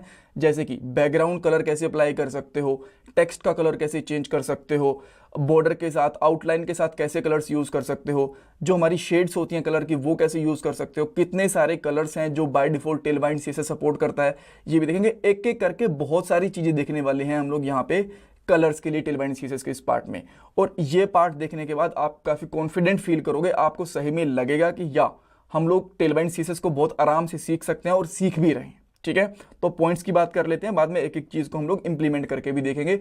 और जितना भी मैं यहाँ पे कोड करने वाला हूँ इस पार्ट के अंदर ही मैं गिटहब के ऊपर पुश भी कर दूंगा और आपको दिखा भी दूंगा कि आप लोग कहां से इसको गेट कर सकते हो, ठीक है। ओके, तो सबसे पहले हम लोग क्या करेंगे, कुछ HTML के एलिमेंट्स लेंगे, उनके ऊपर कलर अप्लाई करेंगे, और वो कलर एक एक करके अप्लाई करेंगे। पहले टेक्स्ट का कलर, बाद में background colour, border colour, outline colour, सब कुछ हम लोग देख लेंगे। देन मैं आपको एक लिस्ट दिखाऊंगा कि इतने सारे कलर्स होते हैं जो टेलविंड बाय डिफॉल्ट सपोर्ट करता है। हाँ, टेलविंड के अंदर आप लोग खुद से भी बहुत सारे कलर्स को ऐड कर सकते हो कस्टमाइज करके, बट उसके लिए एक अलग से पार्ट आएगा। हम लोग यहाँ पे डिफॉल्ट कलर्स की ही बात करेंगे, अदरवाइज हमारा टॉपिक कहीं और चला जाएगा, ठीक है। उसके बाद में शेड्स को कैसे यूज करना होता है, क्या शेड्स की रेंज होती है, ये सब भी समझेंगे हम लोग। और आप इन कलर्स को कैसे याद कर सकते हो, इनकी शेड्स को कैसे याद कर सकते हो, और डिफरेंट प्रॉपर्टीज के साथ अगर आपको कलर अप्लाई करना होगा तो उसको कैसे याद कर पाओगे, उसके बारे में बात करेंगे। और यहाँ पे 2 इंटरव्यू क्वेश्चन है, एक आंसर मैं आपको दूंगा, एक आंसर आप मुझे खुद में बताओगे। पहला क्वेश्चन ये है कि टेलविंड सीएसएस के अंदर कौन से ऐसे 2 कलर्स होते हैं जिनके ऊपर शेड्स अवेलेबल नहीं होती, इसका आपको आंसर इसी पार्ट के अंदर मिल जाएगा। सेकंड चीज जिसका आंसर आप मुझे कमेंट सेक्शन के अंदर बताओगे कि सीएसएस के अंदर या फिर टेलविंड सीएसएस के अंदर, दोनों में से किसी के साथ भी बता सकते हो, जो अंडरलाइन होती है उसका कलर कैसे चेंज होता है, ठीक है। ओके, अब हम लोग कोड पे चलते हैं। एंड सबसे पहले मैं यहाँ पे क्या करता हूँ, आपको ध्यान होगा लास्ट पार्ट के अंदर हम लोगों ने एक सिंपल सा हेडर बनाया था, वो index.html वाली फाइल के अंदर बनाया था। सो मैं क्या करता हूँ, इस कोड को हम लोग यहीं पे रखेंगे, मैं एक न्यू फाइल बना लेता हूँ और इसका मैं यहाँ पे नाम रखता हूँ colors.html, ठीक है। यहाँ पे सिंपल हम लोग एक बेसिक सा HTML का स्ट्रक्चर बनाएंगे, जो एक्स्ट्रा चीज़ें हैं उनको हटा देंगे। आप चाहो तो बेसिक कोड यहाँ से index.html वाली से कॉपी करके और यहाँ पे पेस्ट भी कर सकते हो, कोई दिक्कत नहीं है। और यहाँ पे कर सकते हो कलर्स विद टेलविंड, ठीक है, ये हो गया। देन आपको यहाँ पे जो आउटपुट वाली फाइल है उसको इंपोर्ट भी करना होगा। मैं यहाँ पे लिखता हूँ output.css, कोई पंगा नहीं है। अच्छा, अब हम लोग क्या करते हैं कि यहाँ पे p टैग लेता हूँ और इसके अंदर मैं कुछ भी टेक्स्ट लिखता हूँ, जैसे कि learning Tailwind with code step by step, ठीक है, कूल है। अब अगर मैं इसका आउटपुट चेक करना चाहूँ तो मैं इसको लाइव सर्वर के साथ यूज़ कर सकता हूँ। मैंने आपको बताया था कि लाइव सर्वर हम लोग कैसे यूज़ कर सकते हैं, आप यहाँ पे देख पा रहे हो। अब मैं क्या करता हूँ, बाय डिफॉल्ट ना इसका एक जो टेक्स्ट कलर होता है ना उसको चेंज करता हूँ। तो मैं यहाँ पे लिखूंगा क्लास। अच्छा, एक चीज़ मैं आपको शॉर्ट बताऊँ आपको, मान लो आप एक साथ ही एक क्लास अप्लाई करना चाहते हो, जैसे आप टैग को क्रिएट कर रहे हो, जैसे कि आप यहाँ पे लिखो p.abc, तो इसमें क्या होगा कि p टैग बनेगा और उसकी abc क्लास अपने आप उसमें ऐड हो जाएगी। ये देखो, अगर आप ये शॉर्टकट यूज़ करना चाहो तो कर सकते हो। मैं इसलिए यूज़ नहीं करता बिकॉज अगर मैं ये यूज़ करूँगा तो बहुत बार आप कंफ्यूज रहोगे कि क्या कर दिया एकदम से। मैं बिल्कुल आराम से आपको कोड करके दिखाना चाहता हूँ, ठीक है। तो यहाँ पे आपको सिंपली क्या लिखना है, टेक्स्ट। अगर आपको टेक्स्ट का कलर चेंज करना है, सिंपली लिखो टेक्स्ट, उसके बाद में लगाओ हाइफन, माइनस बोल लो इसको, देन उसके बाद में जो भी कलर आप अप्लाई करना चाहते हो, जैसे कि मैं अप्लाई करना चाहता हूं ब्लू, तो मैंने ब्लू लिख दिया। जैसे मैंने ब्लू लिखता हूं ना, यहां पे बहुत से नंबर आ जाते हैं, 50, 100 और ये 950 तक आ रहे हैं। ये क्या होते हैं, ये कलर्स की शेड की रेंज होती है। ये जो 50 वाला होगा ना, बहुत ही फीका सा ब्लू कलर होगा, और जो ये 950 वाला होगा ना, ये बिल्कुल डार्क ब्लू कलर होगा। इस तरीके से होते हैं।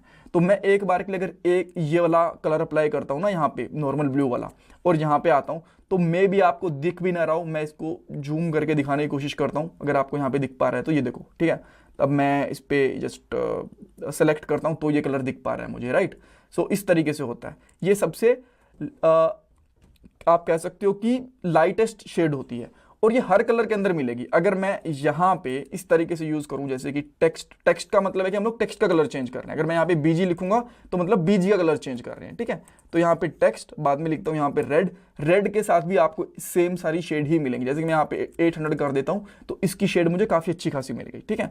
तो एक बार के लिए सारी की सारी शेड्स भी यहाँ पे देख लेते हैं। अच्छा, अब बोलोगे रेड, ब्लू, ग्रीन कितने सारे कलर्स को सपोर्ट करता है टेलविंड सीएसएस, मैं आपको बताता हूं।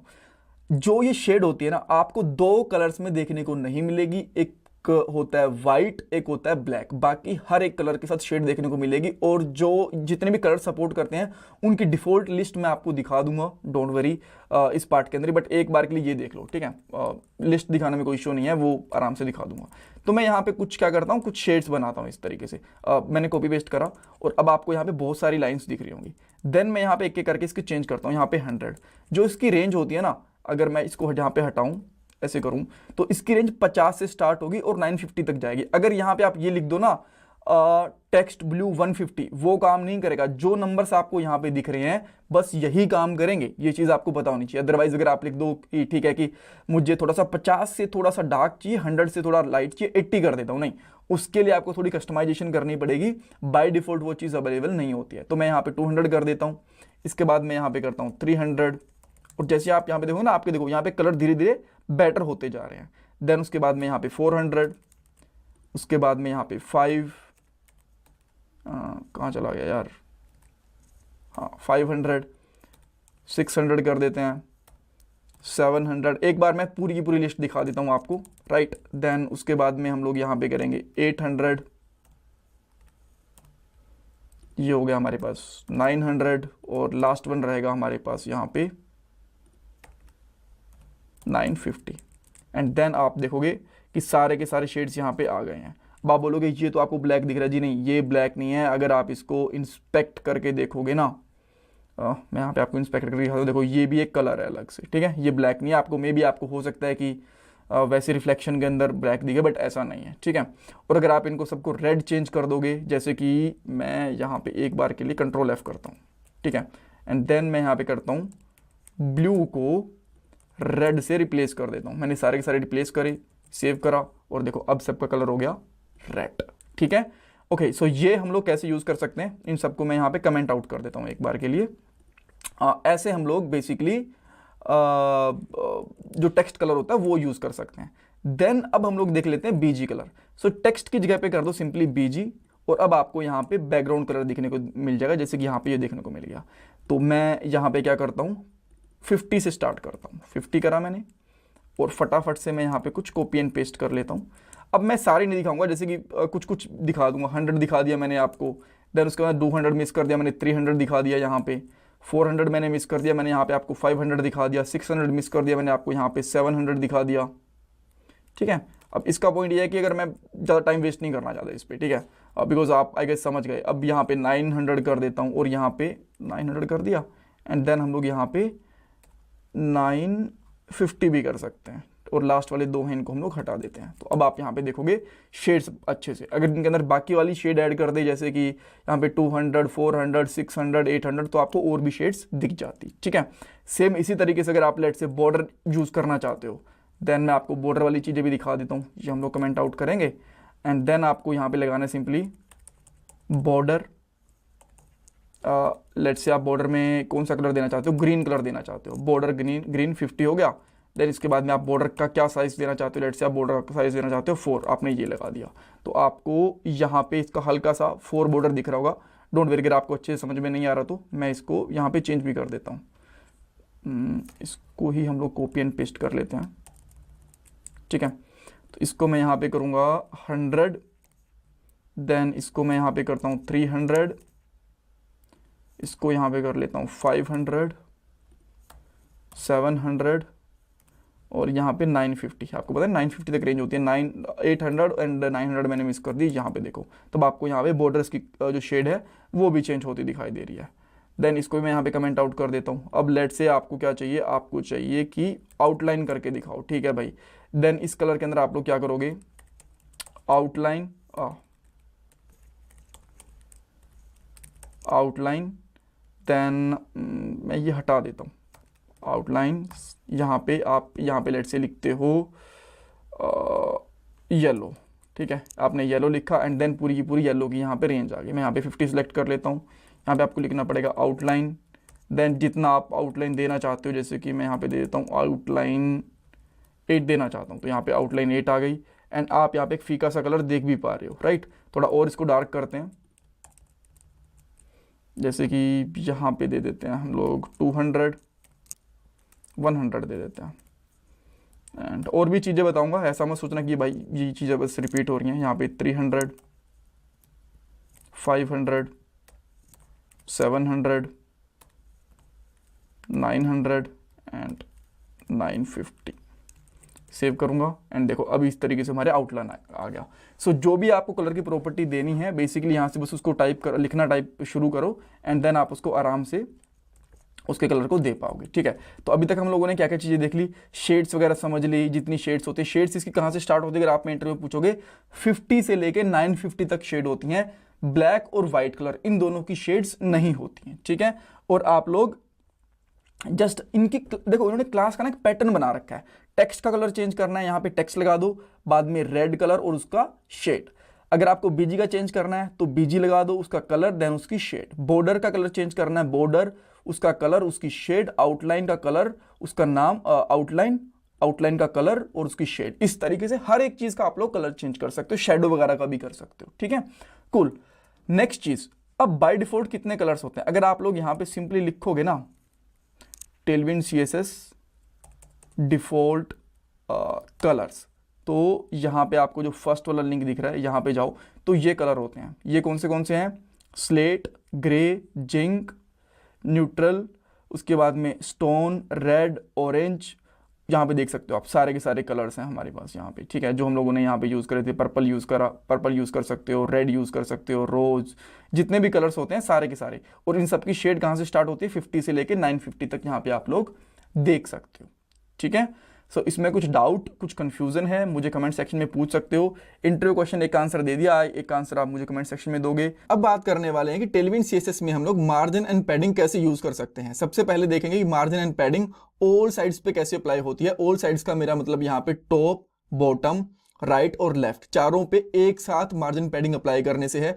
उसके बाद देखेंगे कि मार्जिन एंड पैडिंग को वर्टिकली एंड हॉरिजॉन्टली कैसे अप्लाई कर सकते हैं, सिंगल साइड पे कैसे अप्लाई कर सकते हैं और स्पैन पे कैसे अप्लाई कर सकते हैं। अब मैं स्पैन के बारे में अलग से इसलिए बता रहा हूं बिकॉज स्पैन एक इनलाइन एलिमेंट होता है और इसके ऊपर मार्जिन एंड पैडिंग डायरेक्टली अच्छे से काम नहीं करती है, सही से प्रॉपर्ली काम नहीं करती है। सो उसके लिए आपको एक प्रॉपर्टी चेंज करनी होती है, या फिर आप ये कह सकते हो एक न्यू क्लास ऐड करनी होती है, जो आपको इस पार्ट में पता चलेगा। और यहाँ पे दो इंपॉर्टेंट इंटरव्यू क्वेश्चंस भी डिस्कस करने वाले हैं। पहला क्वेश्चन ये है कि अगर आपको 1 पिक्सल मार्जिन एंड पैडिंग लगानी होगी तो इसके लिए आपको क्या करना पड़ेगा। देन हम लोग ये भी डिस्कस करेंगे कि मार्जिन एंड पैडिंग के केस में टेलविंड CSS 3 और 4 में क्या डिफरेंस आया है। ये काफी बड़ा डिफरेंस है और ये वीडियो टेलविंड CSS 4 के हिसाब से है, बट मैं आपको डिफरेंस क्या था पहले वाले वर्जन में और अब वाले वर्जन में ये भी आपको समझा दूंगा। ऑलराइट, अब हम लोग सबसे पहले क्या करेंगे, कोड पे चलते हैं और यहाँ पे टर्मिनल ओपन करके टेलविंड CSS को रन करते हैं। सो यहाँ पे लिखूंगा npx टेलविंड CSS CLI और यहाँ पे @ भी लगाना पड़ेगा। देन इनपुट फाइल हमारी बतानी पड़ेगी और हमारी इनपुट फाइल है -i style.css। आउटपुट वाली फाइल बतानी पड़ेगी विच इज आउटपुट CSS और -वॉच वॉच भी बोल सकते हो। ये आपके आउटपुट को लगातार ऑब्जर्व करता रहेगा। सो अब आपको आउटपुट मिलने वाली है। अगर आप चाहो तो इस फाइल के पाथ को डायरेक्टली भी ओपन कर सकते हो, बट मैं यहाँ पे इसको लाइव सर्वर के साथ ओपन करूंगा। लाइव सर्वर के बारे में मैं ऑलरेडी बहुत सारी वीडियोस में बता चुका हूँ, सो दोबारा मैं उसके बारे में बोलूंगा नहीं। राइट। और यहाँ पे आप देख सकते हो all about margin and padding, ये हमारा टेक्स्ट यहीं से आ रहा है। सो सबसे पहले चारों साइड पे मार्जिन पैडिंग अप्लाई करके देखता हूँ। इसके लिए मैं एक H1 टैग लेता हूँ, आप कोई भी एलिमेंट ले सकते हो, डिव, पैराग्राफ, जो भी आपको ठीक लगे, और यहाँ पे कर देता हूँ हेडिंग टैग 1। आपको यहाँ पे आउटपुट दिख रहा है, परफेक्ट। अब इस पे मैं कोई तो कलर अप्लाई कर देता हूँ, जैसे कि मैं यहाँ पे क्लास लूंगा एक, और यहाँ पे दे देता हूँ BG, और BG में सबसे पहले मैं डाल देता हूँ लेट्स से क्या डालें, रेड डाल दें, रेड 950 डाल देता हूँ।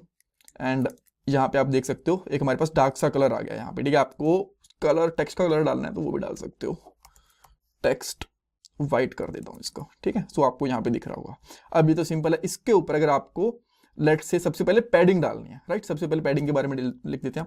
सो पैडिंग P डालोगे यहाँ पे P10। जैसे ही P10 डालोगे ना तो आपको यहाँ पे रेफरेंस दिख रहा होगा, यहाँ पे लिखा हुआ है कि 40 पिक्सल होगी, 2.5 RM इक्वल टू 40 पिक्सल होगी। और सेव करके इसको एक बार के लिए चेक भी कर लेते हैं, हेयर वी गो, इस तरीके से, ठीक है। अब जो टेलविंड CSS 3 थी ना, उसके अंदर लिमिटेड क्लासेस होती थी, जैसे कि जो इसकी रेंज थी ना 0 से स्टार्ट होती थी। अब 0 पे तो कुछ भी नहीं आएगा बेसिकली, इसके बाद यहाँ पे 1 आ गया, राइट, देन 1.5 आ गया, यहाँ पे आप देख सकते हो, ठीक है। सो इसकी रेंज काफी ज्यादा होती थी। अगर मैं यहाँ पे दिखाता हूँ डायरेक्टली P यूज करना शुरू करता हूँ, और देखो यहाँ पे जैसे कि 10, 24 इस तरीके से। सो इसके बीच में गैप दिख रहा होगा, 24 के बाद में 28। अगर आप पहले अभी 24 लगाओगे ना तो आपको यहाँ पे दिखेगा कि 24 अप्लाई होगी चारों साइड में। बट अगर पहले 20, जैसे कि 24 दिख रहा है आपको, यहाँ पे 25 नहीं दिख रहा है ना, 25 ऐसी कोई चीज नहीं है। इवन अगर ये करके देखो तो आपको और चीज समझ में आएगी। देखो 24 है, 25 हम लोग अप्लाई नहीं कर सकते बिकॉज वो क्लास अवेलेबल नहीं थी। ये टेलविंड CSS 3 के बारे में मैं बोल रहा हूँ। बट तो अगर आप यहाँ पे 25 लगाते ना तो लास्ट वाली टेलविंड CSS में कोई भी आउटपुट नहीं आता, बट अब आएगा, अब ये प्रॉपरली काम करेगी। अगर मैं आपको थोड़ा सा इस तरीके से करके दिखाऊं ना, ताकि आप एक साथ चेक भी कर पाओगे, हाँ भाई कुछ तो डिफरेंस हो रहा है, राइट। सो मैं यहाँ पे आऊंगा, यहाँ पे मैंने करा 4, देखो अब थोड़ा कम हुआ और अब थोड़ा सा आ गया। तो आप बोलोगे कि अच्छा टेलविंड CSS में पहले P24 वाली क्लास थी, P25 वाली क्लास नहीं थी, तो उसमें क्या बड़ा डिफरेंस है? डिफरेंस ये है कि पहले लिमिटेड क्लासेस ही अवेलेबल होती थी, बट अब आप ना कोई भी क्लास बना सकते हो। Tailwind CSS dynamically classes generate करता है टेलविंड CSS 4 वाले वर्जन में। जैसा मैं आपको बता रहा हूं, अगर यहाँ पे पहले बहुत सारी क्लासेस अवेलेबल नहीं थी, जैसे कि पिक्सल 80 अवेलेबल था, 80, 1, 2, 3, 4 ये अवेलेबल ही नहीं थे। P96 वाला अवेलेबल था, P100 वाला अवेलेबल ही नहीं था। बट अगर आपको P100 लगाना है तो अब ये काम करेगा प्रॉपरली। इसका रीजन ये है कि अब जो ये क्लासेस होते हैं डायनेमिकली जनरेटेड होते हैं, अब इसका रेंज से कोई लेना देना ही नहीं रहा, ठीक है। पहले अगर आपसे रेंज पूछते तो आप ये बता सकते थे कि ठीक है भाई, जब ये वाली रेंज देखेंगे ना तो हमारे पास जो मैक्सिमम रेंज है 96 दिख रही है, हाँ 96 ही दिख रही है, इसके अलावा कुछ रेंज है ही नहीं। बट अब आपका जो मन करे वो रेंज लगाओ, इसमें कोई फर्क नहीं आने वाला, राइट। सारी की सारी जो क्लासेस होंगी वो चलेंगी, बिकॉज डायनेमिकली क्लासेस जनरेट होते हैं। सो एक मैं बेसिक से यहाँ पे पैडिंग लगा देता हूँ, P5 लगा देता हूँ, ठीक है, P-5। सो इस तरीके से, ठीक है। अब ये हो गई। अब अगर मान लो आपको मार्जिन लगाना है, राइट, तो वो कैसे लगाओगे? सो मैं क्या करूंगा ना, इसके बाद एक और क्लास लेता हूं जहां पे इवन अगर इसी पे भी मार्जिन लगाना चाहता ना तो वही लगा सकते हो। सेम सारे के सारे वही रूल्स हैं, M के साथ स्टार्ट होगी। M के अगर मैं यहाँ पे 10 कर दूंगा, हाँ यहाँ पे 10 कर दिया, देखो 10 पिक्सल की यहाँ पे पैडिंग आ गई। अगर मैं यहाँ पे 20 कर देता हूँ, नोट 10 पिक्सल्स का तो यहाँ पे रेशियो आपको दिखेगा, यहाँ पे 40 पिक्सल था, ठीक है, और 2.5 RM। मैं इसको 20 कर दूंगा तो देखो ये थोड़ा और बढ़ गया। अब मैं इसको यहाँ पे ओनली 2 करूंगा तो ये काफी कम हो गया, राइट। सो इस हिसाब से यहाँ पे पिक्सल्स देख सकते हो। अगर यहाँ पे लिखते हो M1, इसका मतलब ये है कि यहाँ पे 4 पिक्सल ऐड हो रहे हैं, 0.25 REM, ठीक है, 4 पिक्सल ऐड हो रहे हैं। सो अगर यहाँ पे 2 लगाओगे तो कितना हुआ, 8 पिक्सल, और 4 लगाए तो आपने कितना हुआ, 16 पिक्सल। इस तरीके से यहाँ पे ये चीज समझ में आ गई। बट अगेन पहले हर एक क्लास अवेलेबल नहीं थी। अगर मैं यहाँ पे M25 ढूंढूंगा ना तो M25 मिलेगी नहीं मुझे, बिकॉज ये पुराने वर्जन के हिसाब से दिखा रहा है। M24 मिल जाएगी, ठीक है, ये लगा लिया, सही है। M25 पहले वाले वर्जन में अवेलेबल नहीं थी, अब अवेलेबल है। अब तो आप कोई भी लगा सकते हो, M23, 25, M100, कोई भी यहाँ पे लिमिटेशन नहीं है, जो भी आपका मन करे वो चीज लगा सकते हो। सो मैं यहाँ पे ज्यादा नहीं, लेट्स से कितना ले, M5 ही ले लेते हैं, ठीक है, बिकॉज पैडिंग भी हमारी इतनी है। सो ये चारों साइड अप्लाइड है, ये हमें चीज दिख गई। अब यहाँ पे आते हैं और मैं पहले पैडिंग की बात करूंगा, इसको मैं हटा देता हूं, ठीक है। और अगर आप यहाँ पे PX5 लगाते हो इस तरीके से, तो आपको ना यहाँ पे top and bottom x axis के ऊपर दिखेंगे, इसको बोल सकते हैं हम लोग हॉरिजेंटली इसने अप्लाई कर दिया इस तरीके से, ठीक है। एंड अगर मैं इसी तरीके से एक और लेके, इसका मैं थोड़ा थोड़ा कलर भी अलग कर देता हूं, जैसे कि इसको मैं कर देता हूं 900 और इसको कर देता हूं मैं 800, राइट। तो यहाँ पे थोड़ा दिख जाएगा। तो जो इसकी पैडिंग थी, यहाँ पे देख सकते हो, ये जब PX करते हैं तो ऊपर और नीचे से लगती है पैडिंग, ठीक है। एंड अगर मैं इसको कर देता हूं PY इस तरीके से, तो यहाँ पे जो पैडिंग है ना, आई एम सॉरी गाइस, मैंने थोड़ा सा उल्टा बोल दिया, मैं करेक्ट कर लेता हूं, सॉरी अबाउट दिस। जब भी आप लोग PX, ऑलराइट, अब हम लोग ये देखते हैं कि हम लोग मार्जिन और पैडिंग को वर्टिकली एंड हॉरिजेंटली कैसे लगा सकते हैं। तो ऊपर वाले की मैं कॉपी करके यहाँ पे पेस्ट करता हूँ, अभी तो इसका बिल्कुल डिट्टो बन गया। अगर मैं यहाँ से मार्जिन एंड पैडिंग दोनों हटा दूंगा तो ये बहुत ही नॉर्मल सा इस तरीके से दिख गया। अब मैं क्या करता हूँ, इसका थोड़ा एक तो कलर चेंज कर लेता हूँ, थोड़ा लाइट कलर करूंगा, 900 कर दूंगा, इससे थोड़ा सा लाइट हो गया, ठीक है। एंड देन इसके लिए नेक्स्ट चीज क्या है, पहले ये देखते हैं कि हम लोग इस तरीके से एक्स एक्सिस के ऊपर हॉरिजेंटली पैडिंग कैसे लगा सकते हैं। उसके लिए क्या करना पड़ेगा, एक्स एक्सिस पे लगाने के लिए, यानी कि राइट एंड लेफ्ट साइड में लगाने के लिए PX, और यहां पे डाल देता हूं लेट से 20। जैसे मैंने ये डाला तो आप देख सकते हो लेफ्ट एंड राइट साइड से, अब राइट साइड में तो आएगी ना बिकॉज टेक्स्ट इतना बड़ा है नहीं, बट इधर से आपको दिख गया कि एक पैडिंग आ गई। अगर ये टेक्स्ट बहुत बड़ा होता, तो जैसे कि मैं इसको इस तरीके से करता हूं, तो अब आपको यहाँ पे भी इस साइड में भी पैडिंग दिख रही है, दोनों साइड में आ गई, ठीक है। सो इसको, बट एनीवेज मैं इसको छोटा करता हूं, तो यहाँ पे लेफ्ट एंड राइट साइड में इस तरीके से पैडिंग हमारे पास आ चुकी है, ऑलराइट। और अब तो ये तो हो गई हमारी एक्स एक्सिस के ऊपर इस तरीके से। अगर आप इसको वर्टिकली करना चाहते हो तो वो कैसे करोगे, सिंपली यहाँ पे लगा दो। अच्छा, टेक्स्ट का कलर है ना, ये चेंज नहीं हो रहा, राइट। सो इसको मैं यहाँ पे 50 कर देता हूँ, ये पता नहीं कैसे गायब होगा। देन यहाँ पे भी इसको 50 कर देते हैं, या ये थोड़ा सा बेटर लग रहा है। और अगर मैं यहाँ पे कर देता हूँ Y, तो अब ये इस तरीके से वर्टिकली चेंज हो जाएगा, बट वर्टिकली इतना ठीक नहीं है, तो मैं इसको 10 पिक्सल ही दूंगा यहाँ पे इस तरीके से, राइट। तो ये इतना रह गया। अब सेम इसी तरीके से अगर आपको पैडिंग देनी है एक्स एक्सिस के ऊपर, यानी कि लेफ्ट और राइट साइड में, तो करोगे मार्जिन देनी है तो MX कर दोगे, इसको दे दोगे 10।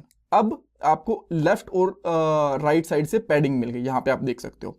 और टॉप एंड बॉटम से देनी है तो सेम यहां पे क्या करोगे, MY 10 दे देता हूं। अब आपको यहां पे ऊपर एंड नीचे से इसकी मार्जिन मिल गई, आप यहां पे देख पा रहे हो, राइट।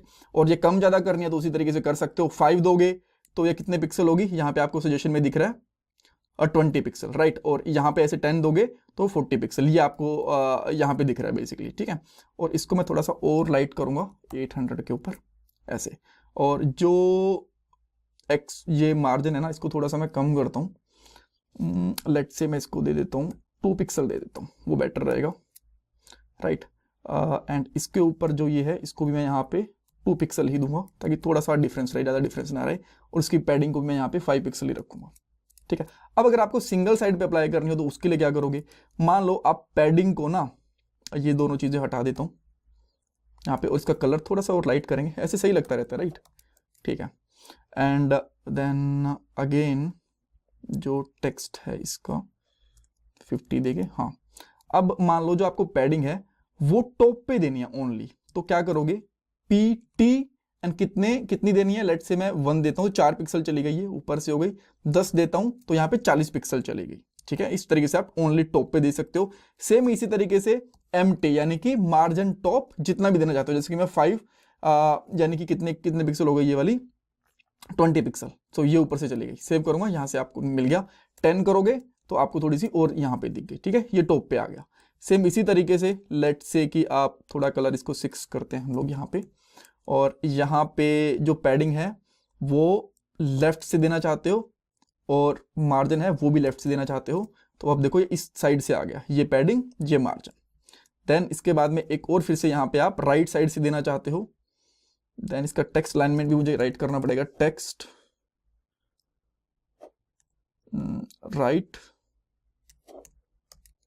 तो टेक्स्ट राइट चला गया इसको, राइट। तो यहाँ पे मैं पैडिंग राइट, मार्जिन राइट, इस तरीके से दे दूंगा। तो देन यहाँ पे आप देख सकते हो अब ये पैडिंग और ये मार्जिन राइट साइड में आ गए। अब अगर आपको बॉटम से देना है तो बॉटम से भी दे सकते हो, बट इसके लिए फिर मुझे बॉटम के अंदर लेके जाना पड़ेगा इस टेक्स्ट को, तभी आप देख पाओगे। बट एनीवेज ट्राई कर सकते हैं। सो सिंपली यहाँ पे पी बॉटम दे दो, राइट। सो यहाँ पे बॉटम में हो गया, एंड मार्जिन भी बॉटम में दे दोगे तो वो आपको दिखेगा। टेक्स्ट राइट करने की जरूरत हमें है नहीं, राइट। बट अभी ठीक है, बॉटम से दिखा नहीं पा रहा मैं आपको, बट पैडिंग आप यहाँ पे देख पा रहे हो, राइट। और जो क्लासेस हैं इसका कलर थोड़ा थोड़ा लाइट करना चाहो तो कर सकते हो, 5, देन यहाँ पे कर देता हूँ 4, इस तरीके से। Alright, so this is how हम लोग मार्जिन एंड पैडिंग अप्लाई कर सकते हैं। अब स्पैन की बात कर लेते हैं। स्पैन को मैं सबसे ऊपर टॉप पे लेके चलता हूँ, यहां से देखेंगे। तो मैंने एक स्पैन लिया और इस पे मैं कर देता हूँ यहाँ पे span with margin and padding, cool. So सबसे ऊपर टॉप पे आ गया। देन मैं यहाँ पे क्या करता हूँ, कलर दे देता हूँ। लेट से मैंने यहाँ पे दिया क्लास बीजी अम्बेर ले लेते हैं, ये वाला ले लेते हैं, ठीक है। इसका बैकग्राउंड कलर ये हो गया, ठीक है।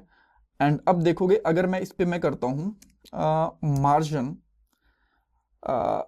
लेफ्ट 10 कर दिया तो ये प्रॉपरली काम कर रहा है, कोई दिक्कत नहीं है। बट अगर अब मैं यहाँ पे मार्जिन टॉप 10 करूंगा, सेव करूंगा, तो ये काम ही नहीं कर रहा।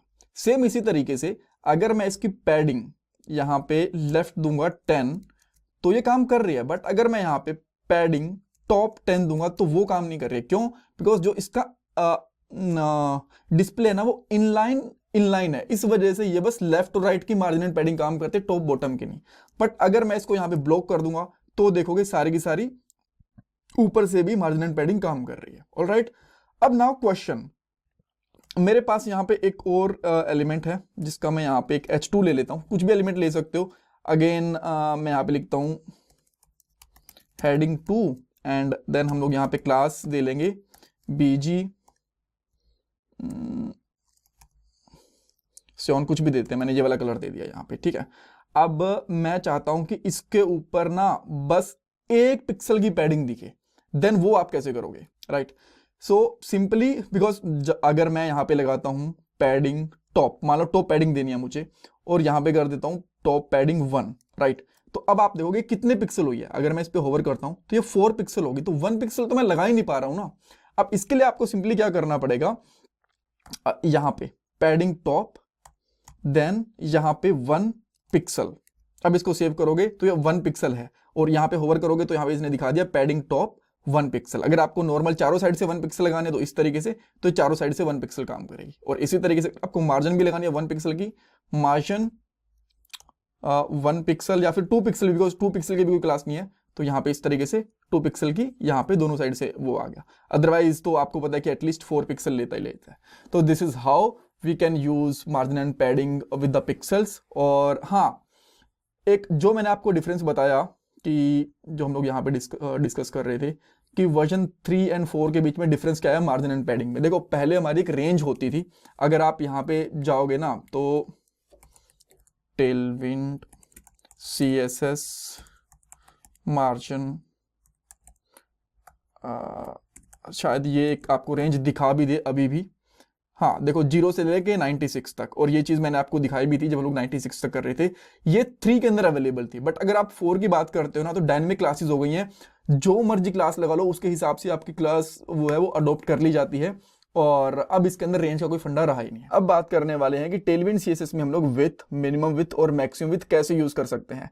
सो सबसे पहले बात करेंगे इनको अप्लाई कैसे करा जाता है, इनकी रेंज क्या होती है, इनको परसेंटेज में कैसे यूज कर सकते हैं, स्पेसिफिक विथ को कैसे यूज करा जा सकता है, या फिर स्पेसिफिक मिन और मैक्सिमम विथ को कैसे यूज करा जा सकता है। यहाँ पे स्पेसिफिक से मेरा मतलब ये है कि मान लो आपको 1 पिक्सल यूज करनी है, 10 पिक्सल, 11, 23 पिक्सल, तो ये कैसे यूज करी जा सकती है। विथ को आप लोग होवर के साथ कैसे यूज कर सकते हो, ये भी डिस्कस करने वाले हैं। कुछ इंपॉर्टेंट इंटरव्यू क्वेश्चंस भी डिस्कस करेंगे, बहुत सारी प्रॉपर्टीज यहाँ पे पता चलेंगी आपको with, minimum with, maximum with के बारे में, जो शायद आपने कभी सुनी भी नहीं होगी, तो काफी डिटेल में डिस्कस करेंगे, पूरा देखना इस पार्ट को। तो अब हम लोग कोड पे चलेंगे, और सबसे पहले मैं एक न्यू फाइल बना लेता हूँ। फाइल का नाम यहाँ पे रखूंगा with.html। देन यहाँ पे हम लोग एक HTML का बेसिक सा कोड स्ट्रक्चर बना लेंगे। मेटा टैग्स को हटा देते हैं, टाइटल में डाल दूंगा यहाँ पे विथ टेलविंड CSS4। देन इसके बाद में एक लिंक लेना पड़ेगा, लिंक ले लेंगे और यहाँ पे आउटपुट वाली फाइल का पार्ट डाल देंगे, output.css का। एक h1 टैग ले लेते हैं चेक करने के लिए कि सब कुछ ठीक चल रहा है कि नहीं चल रहा, और यहाँ पे लिख देंगे कोड स्टेप बाय स्टेप। और अब आपको इसको टर्मिनल के ऊपर एग्जीक्यूट करना पड़ेगा टेलविंड CSS की कमांड को। सो यहाँ पे लिखेंगे npx@tailwind CSS CLI/CLI। इनपुट वाली फाइल हमारी कौन सी रहेगी, स्टाइल। आउटपुट वाली फाइल रहेगी हमारी output.css --वॉच, ताकि कंटिन्यूसली ऑब्जर्व ये होता रहे। देन इसको आप लोग स्टार्ट कर सकते हो लाइव सर्वर के साथ, and here we go. Perfectly सब कुछ काम कर रहा है, यहाँ पे आप देख पा रहे हो। अब हम लोग क्या करते हैं, एक बार चेक करते हैं कि मैं बाय डिफॉल्ट जो ये एलिमेंट होते हैं ये कितनी विड्थ लेते हैं, बाय ये चेक करने की कोशिश करते हैं। सो यहाँ पे क्लास दूंगा और इसका कलर लेंगे हम लोग BG पिंक 200, ये लेते हैं। तो सेव हुआ नहीं क्या, हाँ तो देखो ये पूरी विड्थ ले रहा है बाय डिफॉल्ट। अगर इसकी जगह मैं डिव लेता हूं तो वो भी सेम ही काम करेगा, पूरी की पूरी विड्थ लेगा, राइट। अब यहाँ पे अगर मैं स्पैन ले लेता हूं, ये चीज इंटरव्यूज के अंदर ही पूछा सकते, तो ये स्पैन है ना पूरी विड्थ नहीं लेगा, राइट। यहाँ पे देखना स्पैन पूरी विड्थ नहीं ले रहा, इतनी ले रहा है। इसका रीजन ये है कि जो ये स्पैन है ना इसका डिस्प्ले होता है इनलाइन, और इनलाइन होने की वजह से जितना कंटेंट यहाँ पे फिट होता है ना उतनी ही इसका कलर वगैरह अप्लाई होता है, इतनी ही विड्थ लेता है, बाकी की ये चीज लेता ही नहीं है। और जो ये H1 और div है इनका जो कंटेंट होता है या फिर इनकी जो डिस्प्ले होती है वो होती है ब्लॉक, तो इसलिए ये पूरी ब्लॉक लेते हैं जितनी जगह इनको मिलती है। ऑलराइट, अब हम लोग देखते हैं। अच्छा यहाँ पे H1 को और स्पैन को तो हटा देता हूँ यार, इनकी जरूरत नहीं है। डिव पे हम लोग यूज करेंगे बिकॉज मोस्टली डिव वगैरह के ऊपर यूज होती है। तो सबसे पहले देखते हैं कि एक सिंपल सी विथ कैसे अप्लाई करी जा सकती है, ये भी हटा देता हूँ, ठीक है। अब मान लो आपको सिंपल सी विथ के लिए सबसे पहले यहाँ पे लिखना पड़ेगा W। इसके बाद में यहाँ पे बहुत सारे ऑप्शन है आपके पास, जैसे अगर आपने 1 कर दिया तो 1 का सिंपल सा मतलब ये होगा, ये हटा देता हूँ एक बार के लिए मैं, ताकि थोड़ा सा मैं नहीं यार ये तो हटा नहीं सकता, थोड़ा नीचे कर देता हूँ ताकि थोड़ा सा आपको स्पेस मिल जाए, राइट। हाँ वापस से यहाँ पे आते हैं। तो देखो अगर आप लोग 1 लिखते हो इसका सिंपल सा मतलब होता है 4 पिक्सल, बिकॉज 1 लिखने पे 0.25 REM ये प्रॉपर्टी अप्लाई होती है, और एक कंप्लीट 1 REM के अंदर 16 पिक्सल्स होते हैं, ये चीज पता होनी चाहिए, राइट। तो अगर आप ये अप्लाई करोगे तो बहुत ही थोड़ा सा दिखेगा, देखो यहाँ पे हल्का सा आपको यहाँ पे दिख रहा है, ठीक है, तो काफी छोटा है। अगर मैं यहाँ पे 2 अप्लाई कर दूंगा इस तरीके से तो थोड़ा सा बढ़ जाएगा। अब कितने पिक्सल हो गए, 8 पिक्सल हो गए, अब भी पूरा नहीं आ रहा, तो अब इतने से काम हमारा चलेगा नहीं। मान लो मैं 10 कर देता हूं यहाँ पे। सो 10 का सिंपल सा मतलब यहाँ पे होता है 2.5 REM और 40 पिक्सल। इसको सेव हुआ नहीं है, यहाँ पे देखो इतना आ गया, बट ये भी कम ही पड़ रहा है, राइट। तो इसको मैं 30 कर देता हूँ, अब चलेगा, सेव नहीं हो रहा आई थिंक, पता नहीं क्यों। हाँ अब देखो, बट एक लाइन के अंदर फिर भी नहीं आ रहा, सो मैं इसको 50 कर देता हूं। अब जब 50 करेंगे तो इस पे कितना हुआ, 50 के अंदर यहाँ पे 12.5 REM और 200 पिक्सल, यहाँ पे कुछ इस तरीके का दिख रहा है आपको, यहाँ पे आप देख पा रहे हो, ठीक है।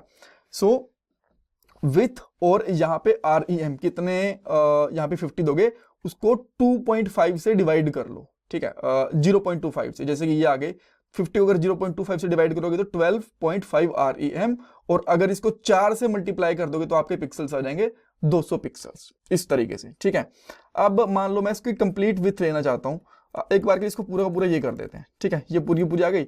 अब अगर इसके ऊपर डाल देते हो आप मैक्सिमम विथ, मैक्सिमम का विथ मान लो डालने के लिए आपको यूज करना पड़ेगा W, देन मैक्स, और जितनी विथ डालना चाहते हो, जैसे कि मैं यहाँ पे डाल देता हूँ, यार मैंने कुछ तो गड़बड़ करा है, अच्छा सॉरी, मैक्स देन विथ होता है ना, तो मैक्स W विथ, और ये मैं कर देता हूँ लेट से 50 करना है मुझे, राइट, तो मैं यहाँ पे कर देता हूँ 50। तो जैसे यहाँ पे 50 करूंगा तो ये तो ऊपर वाला था इसने पूरा ले लिया, जितनी विथ होगी इतना ही लिया जाएगा इसको, देखो इसने मैक्सिमम कर दे भाई, देखो कितनी भी तेरी विथ हो लेकिन मैक्सिमम तो इतना ही लेगा, ठीक है। और मिनिमम अगर आप कर दोगे, जैसे कि आपने यहाँ पे मिनिमम कर दी,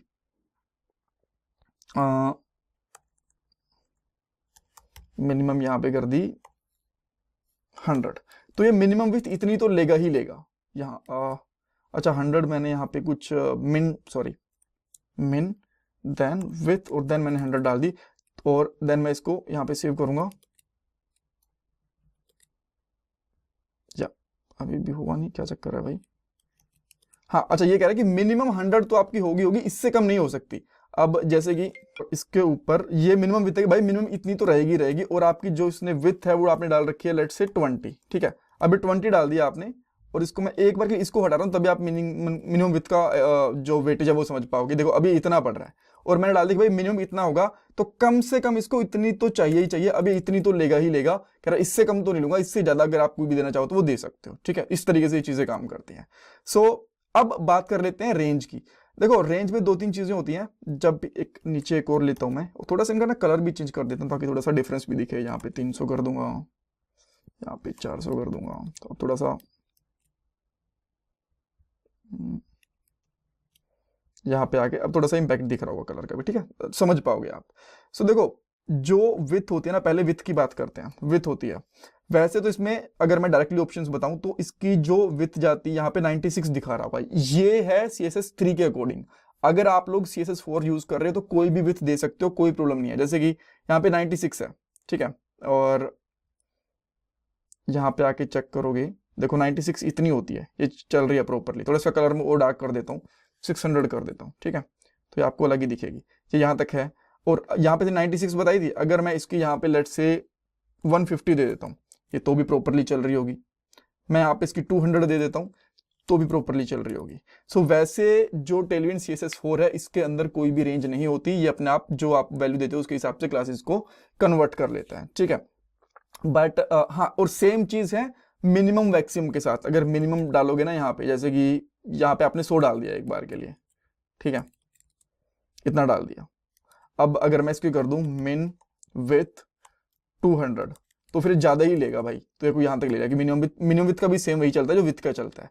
और अगर आप यहाँ पे मैक्सिमम विथ डाल देते हो, जैसे कि मैक्सिमम विथ डाल दिया आपने 50, तो फिर 50 ही लेगा, ये 100 नहीं लेगा। ये चीज मैं आपको बता चुका हूँ। और इसकी भी सेम वैल्यू होती है, जितना मर्जी डाल सकते हो। यहाँ पे जो नंबर है ना लास्ट वाले, ये कुछ भी डाल सकते हो, ठीक है। इसके अलावा और काफी इंपॉर्टेंट चीजें होती हैं, जैसे कि मैं यहाँ पे अब इसको ग्रीन लेना शुरू करता हूँ। ग्रीन में चलता हूँ मैं 100 से, 200 से चल लेते हैं। आप इसकी परसेंटेज के हिसाब से भी दे सकते हो। अगर यहाँ पे जैसे कि दे दिया आपने विथ 100 दे दी, अच्छा विथ हमने ऑलरेडी 100 दे रखी है, राइट, तो आपको यहां तक मिलेगी। 100 का मतलब होता है सिंपली 25 REM और 400 पिक्सल, राइट। बट अगर आप पूरी स्क्रीन में लेना चाहते हो तो आपको यहाँ पे देना पड़ेगा W फुल इस तरीके से, और तब आपको ये चीज हटानी पड़ेगी। दोनों कॉन्फ्लिक्ट कर रही है, इसलिए इसने यहाँ पे दिखा भी दी, राइट, तो ये फुल आ गई। अब इसके बाद चाहते हो कि यार ये ना आधी स्क्रीन में आए, 50% आए, तो इसके लिए आप क्या कर सकते हो, लेट्स से कि यहाँ पे कर देते हो इसका 300 कलर। तो यहाँ पे क्या करोगे, विथ 1/2 कर सकते हो। जैसे विथ 1/2 करोगे तो यहाँ पे 50% आ गई। अब आपको 33% लेनी है, तो इसके लिए क्या कर सकते हो, यहाँ पे 1/3 कर दो, तो ये 33% आ जाएगी। इस तरीके से 4 करनी है, 5, ये सारे करके दिखा देता हूँ मैं यहाँ पे। लेट्स से यहाँ पे कर देता हूँ 500, पहले कलर चेंज कर देते हैं, 600, 700, तो इसके अंदर क्या रहेगा। सो यहाँ पे हम लोग कर लेते हैं लेट्स से 1/4, 1/5 और 1/6, ठीक है। तो यहाँ पे आपको सारी की सारी चीजें दिख जाएंगी कि किस तरीके से कैलकुलेशन चल रही है। अगर आप इन पे होवर भी करोगे तो, एंड देयर भी को इस तरीके से, ठीक है। सो ये ऐसी चीजें चलती हैं। आप इनकी जो विथ होती है, अच्छा सेम इसी तरीके से मिन मैक्स भी चलती हैं, ठीक है। अब इसके बाद एक चीज और दिखाता हूं मैं आपको। लेट्स से कि आप, अब हम लोग कलर ले लेते हैं, येलो ले लेते हैं, ठीक है। येलो में 300 से स्टार्ट कर लेंगे, और यहाँ पे विथ ऐसे भी ले सकते हो, एक्सेस भी ले सकते हो। ये जैसे एक्सेस के ऊपर आओगे तो उसकी जो मिनिमम विथ होती है वो 350 होती है, राइट। सो यहाँ पे इसकी 350 मानी जाएगी। और देन इसके बाद अगर यहाँ पे कुछ और ले लेते हो, जैसे कि इसके बाद में यहाँ पे ले लेते हो एक्सेल, राइट, तो एक्सेल की कितनी मानी जाएगी यहाँ पे 576। और यहाँ पे अगर 2 एक्सेल ले लोगे तो इसे थोड़ी सी बढ़ जाएगी, एंड देन आप यहाँ पे चेक करोगे कितना 672। देन यहाँ पे और भी बहुत सारी चीजें होती हैं, जैसे कि 3 एक्सेल, 4 एक्सेल, 5 एक्सेल, ये सारी की सारी चीजें भी ट्राई कर सकते हो। सेव करता हूँ, इनको सेव नहीं हुई है, इस तरीके से। एंड देन सेम यही चीज़ें आपकी वहाँ पे भी चलने वाली हैं मिनिमम और मैक्सिमम विथ के साथ। और अगर आपको उनकी डॉक्यूमेंटेशन देखनी है तो टेलविंड सीएसएस पे जाओ और यहाँ पे कर दो विथ, देन जैसे ही विथ पे जाओगे आपको बहुत सारे ऑप्शंस दिख जाएंगे यहाँ पे, जो चीज़ें मैंने आपको दिखाई हैं और भी बहुत सारी क्लासेस दिख जाएंगी। इवन 7 एक्सेल तक भी जाता है ये विथ ऑटो पिक्सल वगैरह के अंदर, फुल विथ फुल स्क्रीन, जो बहुत सारे ऑप्शंस होते हैं, ये ट्राई कर सकते हो। सारे के सारे एक्चुअली पॉसिबल ही नहीं है कवर करने, राइट, ये हम लोग ऑलरेडी कवर कर चुके हैं। इवन जैसे मैंने आपको बताया ये चीज़ CSS 3 के अंदर मिलेगी, 4 में डेप्रिशिएटेड हो चुकी है, ठीक है। और कुछ रह गया हो इसके अंदर इंटरव्यू क्वेश्चन, यहाँ पे एक चीज का क्वेश्चन आंसर मैं देता हूँ, एक आंसर आप खुद दोगे। अगर यहाँ पे with greater than max with है तो मैक्सिमम जो विथ रहेगी ना वही एप्लीकेबल रहेगी, विथ एप्लीकेबल नहीं रहेगी। अगर मिनिमम विथ है तो मिनिमम विथ अगर मान लो 100 दिया आपने तो 100 से नीचे नीचे की विथ तो काम करेगी, 100 से ऊपर वाली विथ कभी काम नहीं करेगी, 100 पे आके वो अटक जाएगी। ऑटो विथ क्या होता है ये मुझे आप बताओ। एक चीज और, स्पेसिफिक विथ कैसे अप्लाई कर सकते हैं ये मैं आपको दिखा देता हूं। मान लो आप कुछ पिक्सल आपके पास है, यहाँ पे हेलो लिखा हुआ है, राइट, और आप चाहते हो कि बस इसके ऊपर ना 10 पिक्सल अप्लाई हो जाए, तो यहाँ पे 10 पिक्सल इस तरीके से डाल दो तो आपके पास यहाँ पे 10 पिक्सल अप्लाई हो जाएगा। यहाँ पे आप कुछ गड़बड़ करा क्या मैंने, हाँ देखो यहाँ पे 10 पिक्सल अप्लाई हो गई, ठीक है। इसके ऊपर होवर करोगे तो ये भी, अब पूरा इसलिए कवर ही नहीं हो पाया बिकॉज यहाँ पे इतनी ही होती है 10, राइट। अच्छा, अब होवर के ऊपर जैसे कि यहाँ पे कर दो होवर, और होवर के ऊपर आप कर दोगे इसके विथ को, लेट से विथ कर दिया आपने 2 एक्सेल इस तरीके से। सो यहाँ पे आके जैसे इस पे होवर करोगे देखो ये होवर पे इस तरीके से बढ़ जाएगी, कम करवाना चाहो तो वो भी कर सकते हो। सो ये इस तरीके से चीज़ें काम करेंगे। अब बात करने वाले हैं कि हम लोग टेलविंड सीएसएस में height, minimum height and maximum height को कैसे यूज़ कर सकते हैं। सबसे पहले बात करेंगे कि इन तीनों को अप्लाई कैसे करा जाता है टेलविंड सीएसएस में। देन देखेंगे कि फुल स्क्रीन के ऊपर हाइट कैसे यूज़ कर सकते हो, हाइट को परसेंटेज में कैसे यूज़ कर सकते हो। अगर आपको कोई स्पेसिफिक वैल्यू यूज करनी हो हाइट के लिए तो वो कैसे करोगे, जैसे कि आपको मान लो 1 पिक्सल ही हाइट यूज करनी है या फिर 7 पिक्सल, 11, 23, तो अगर कोई ऐसी स्पेसिफिक पिक्सल वाली वैल्यू यूज करनी हो तो आप कैसे करोगे टेलविंड सीएसएस में, इसके बारे में बात करेंगे। देन होवर के साथ हम लोग हाइट कैसे यूज कर सकते हैं ये भी देखने वाले हैं। और यहाँ पे हमारे पास 2 इंपॉर्टेंट इंटरव्यू क्वेश्चन है, एक का आंसर मैं यहाँ पे आपको दूंगा, एक का आंसर आप मुझे कमेंट सेक्शन में बताओगे। अगर आपको नहीं पता तो गूगल पे एक बार सर्च कर लेना, आपको ये भी आइडिया लगेगा कि अच्छा इस तरीके से हम लोग टेलविंड सीएसएस की चीज़ों को सर्च कर सकते हैं। अब हम लोग चलते हैं कोड पे, और सबसे पहले मैं एक न्यू फाइल बनाता हूँ, इसका नाम मैं यहाँ पे रख लेता हूँ height.html। देन इसके अंदर हम लोग बेसिक सा HTML का कोड लिखेंगे और जो एक्स्ट्रा चीज़ें हैं ये हटा देते हैं। देन यहाँ पे हम लोग एक लिंक बना लेते हैं, और लिंक के लिए हम लोग यहाँ पे आउटपुट वाली फाइल का पाथ देंगे। डॉक्यूमेंट में लिख दूंगा हाइट इन टेलविंड सीएसएस, और हाइट के साथ हम लोग डेफिनेटली मिनिमम हाइट और मैक्सिमम हाइट की भी बात करने वाले हैं, चाहे वो किसी भी पॉइंट की बात कर लो। अगर मैं यहाँ पे आपको बताऊं कि फुल स्क्रीन के अंदर हाइट और परसेंटेज में जब हम लोग यूज़ कर रहे हैं स्पेसिफिक वैल्यू के साथ होवर वगैरह के ऊपर, हर एक सिनेरियो के अंदर हम लोग मिनिमम मैक्सिमम हाइट का यूज़ देखने वाले हैं। अब मैं यहाँ पे सिंपली एक डिव ले लेता हूँ, एंड देन यहाँ पे ले लेंगे, लिख दूंगा मैं कोड स्टेप बाय स्टेप, और इसको ना सिंगल लाइन में ले लेते हैं, वो बेटर लगेगा बिकॉज इतनी बड़ी चीज़ है नहीं कि 3-3 लाइन हम उसके लिए बनाएं। और एक सिंपल सी क्लास दे देता हूँ मैं यहाँ पे BG ग्रीन, और 200 दे देता हूँ, राइट। अब आपको अगर इसको रन करना है तो ये वाली कमांड हम लोग बहुत बार देख चुके हैं। एक चीज़ ना मेरे से बहुत से लोग पूछ रहे हैं बार बार कि टेलविंड सीएसएस के अंदर एक कॉन्फ़िग वाली फाइल कहाँ है। कॉन्फ़िग वाली फाइल टेलविंड सीएसएस के अंदर नहीं होती, जो भी कॉन्फ़िगरेशन हमें करनी होती है वो सीएसएस के अंदर ही होगी, उसके लिए एक अलग से पार्ट आएगा। सो अगर आप लोग टेलविंड सीएसएस 4 में कॉन्फ़िग की कोई tailwind.config.js वाली फाइल ढूंढ रहे हो तो वो आपको नहीं मिलने वाली, ऑलराइट। ओके, सो हम लोग यहाँ पे रन करते हैं npx@tailwind css cli, then input वाली फाइल है हमारी स्टाइल, एंड आउटपुट वाली फाइल है हमारे पास आउटपुट, देन --वॉच, और देन हमें इसकी आउटपुट मिल जाएगी। और हम इसको किसके साथ रन करेंगे, लाइव सर्वर के साथ। सो यहाँ पे आपको दिख रहा होगा एक हमारे पास एक डिव आ चुका है प्रॉपर। सो ये तो बाय डिफ़ॉल्ट हाइट होती है, जितने भी एक साइज में फिट होती है ना, जितना भी कंटेंट होता है तो उसके हिसाब से उसकी हाइट अपने आप बन जाती है, ये तो बाय डिफ़ॉल्ट है। उसके बाद में मैं यहाँ पे क्या करता हूँ, एक और डिव टैग लेता हूँ, इसका 300 देंगे, मान लो आपको कोई भी एक रैंडम सी हाइट ऐड करनी है, तो लिखोगे h, देन इसके बाद में कोई भी वैल्यू, जैसे कि मैं यहाँ पे कर देता हूँ लेट से 30, देन आप यहाँ पे चेक करोगे, देखो काफ़ी हाइट बढ़ गई है। अब ये कितनी हाइट है, कैसे, इसके ऊपर होवर करो, आपको पता चलेगा। हम लोग प्लगइन यूज़ कर रहे हैं, मैं आपको बहुत बार बता चुका हूँ इसके बारे में। प्लगइन का नाम एक बार फिर से बता देता हूँ, टेलविंड CSS इंटेलिजेंस, राइट।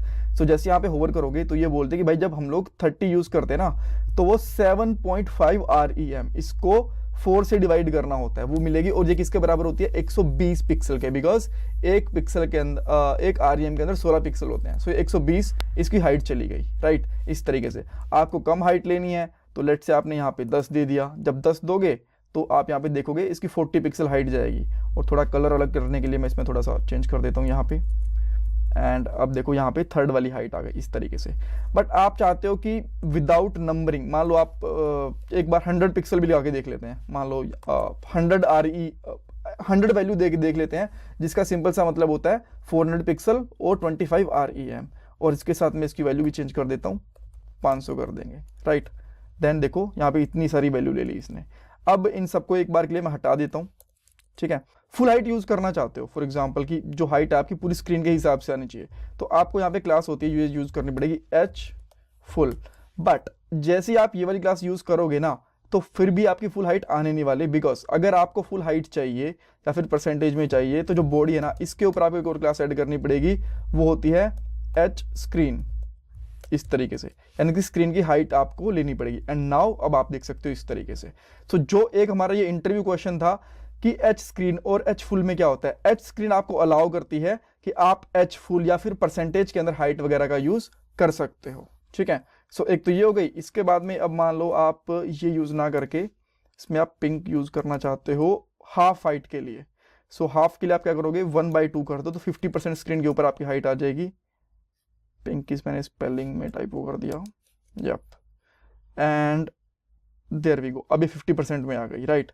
और अब मान लो इसके तरीके से अगर आप इसको आप 33% के ऊपर यूज़ करना चाहते हो, देन आप यहाँ पे 1/3 कर दो, तो अब ये इस तरीके से 33%, 1/3 हिस्से के अंदर आ जाएगी। अगर 4 कर दोगे तो 1/4 हिस्से में आ जाएगी इस तरीके से। और अगर यहाँ पे 5 कर दोगे तो जस्ट 20% लेगा स्क्रीन को, इस तरीके से। यानी कि पूरी स्क्रीन को 5 इक्वल पार्ट्स में डिवाइड कर दिया, 4 करोगे तो 4 इक्वल पार्ट्स में डिवाइड कर देगा इस तरीके से।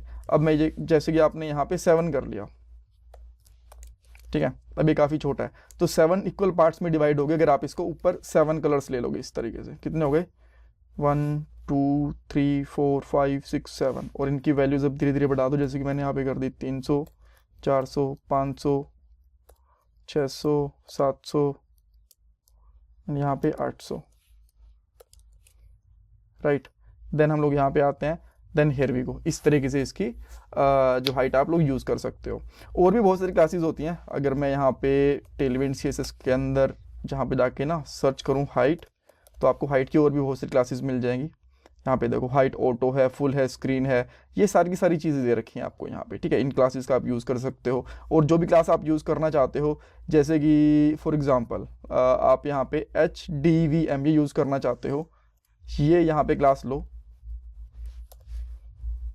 एक टेब ले लेता हूँ और यहाँ पे करता हूँ HDVE, यहाँ पे लिख दिया मैंने क्लास, और इसके ऊपर ये क्लास दे दी, और BG कलर दे दिया मैंने यहाँ पे, लेट से अंबर 500 दे दिया। ये सेव करेंगे और यहाँ पे आएंगे यहाँ पे, तो अब इसने पूरी स्क्रीन के बाद थोड़ा सा इसको इंक्रीज कर दिया है, राइट। यहाँ पे हम लोगों ने कितना लिया इसको, HDVW का सिंपल सा मतलब होता है डायनेमिक व्यू पोर्ट होता है, और ये व्यू पोर्ट के हिसाब से जितना इसको हाइट मिलती है उतनी एक्सेप्ट कर लेता है। यहाँ पे आप देख सकते हो थोड़ी सी ज़्यादा दिख रही होगी, आई नो, बट ये इतनी ही लेता है, इसके हिसाब से व्यू पोर्ट का हिसाब इतना बनता है, ऑलराइट।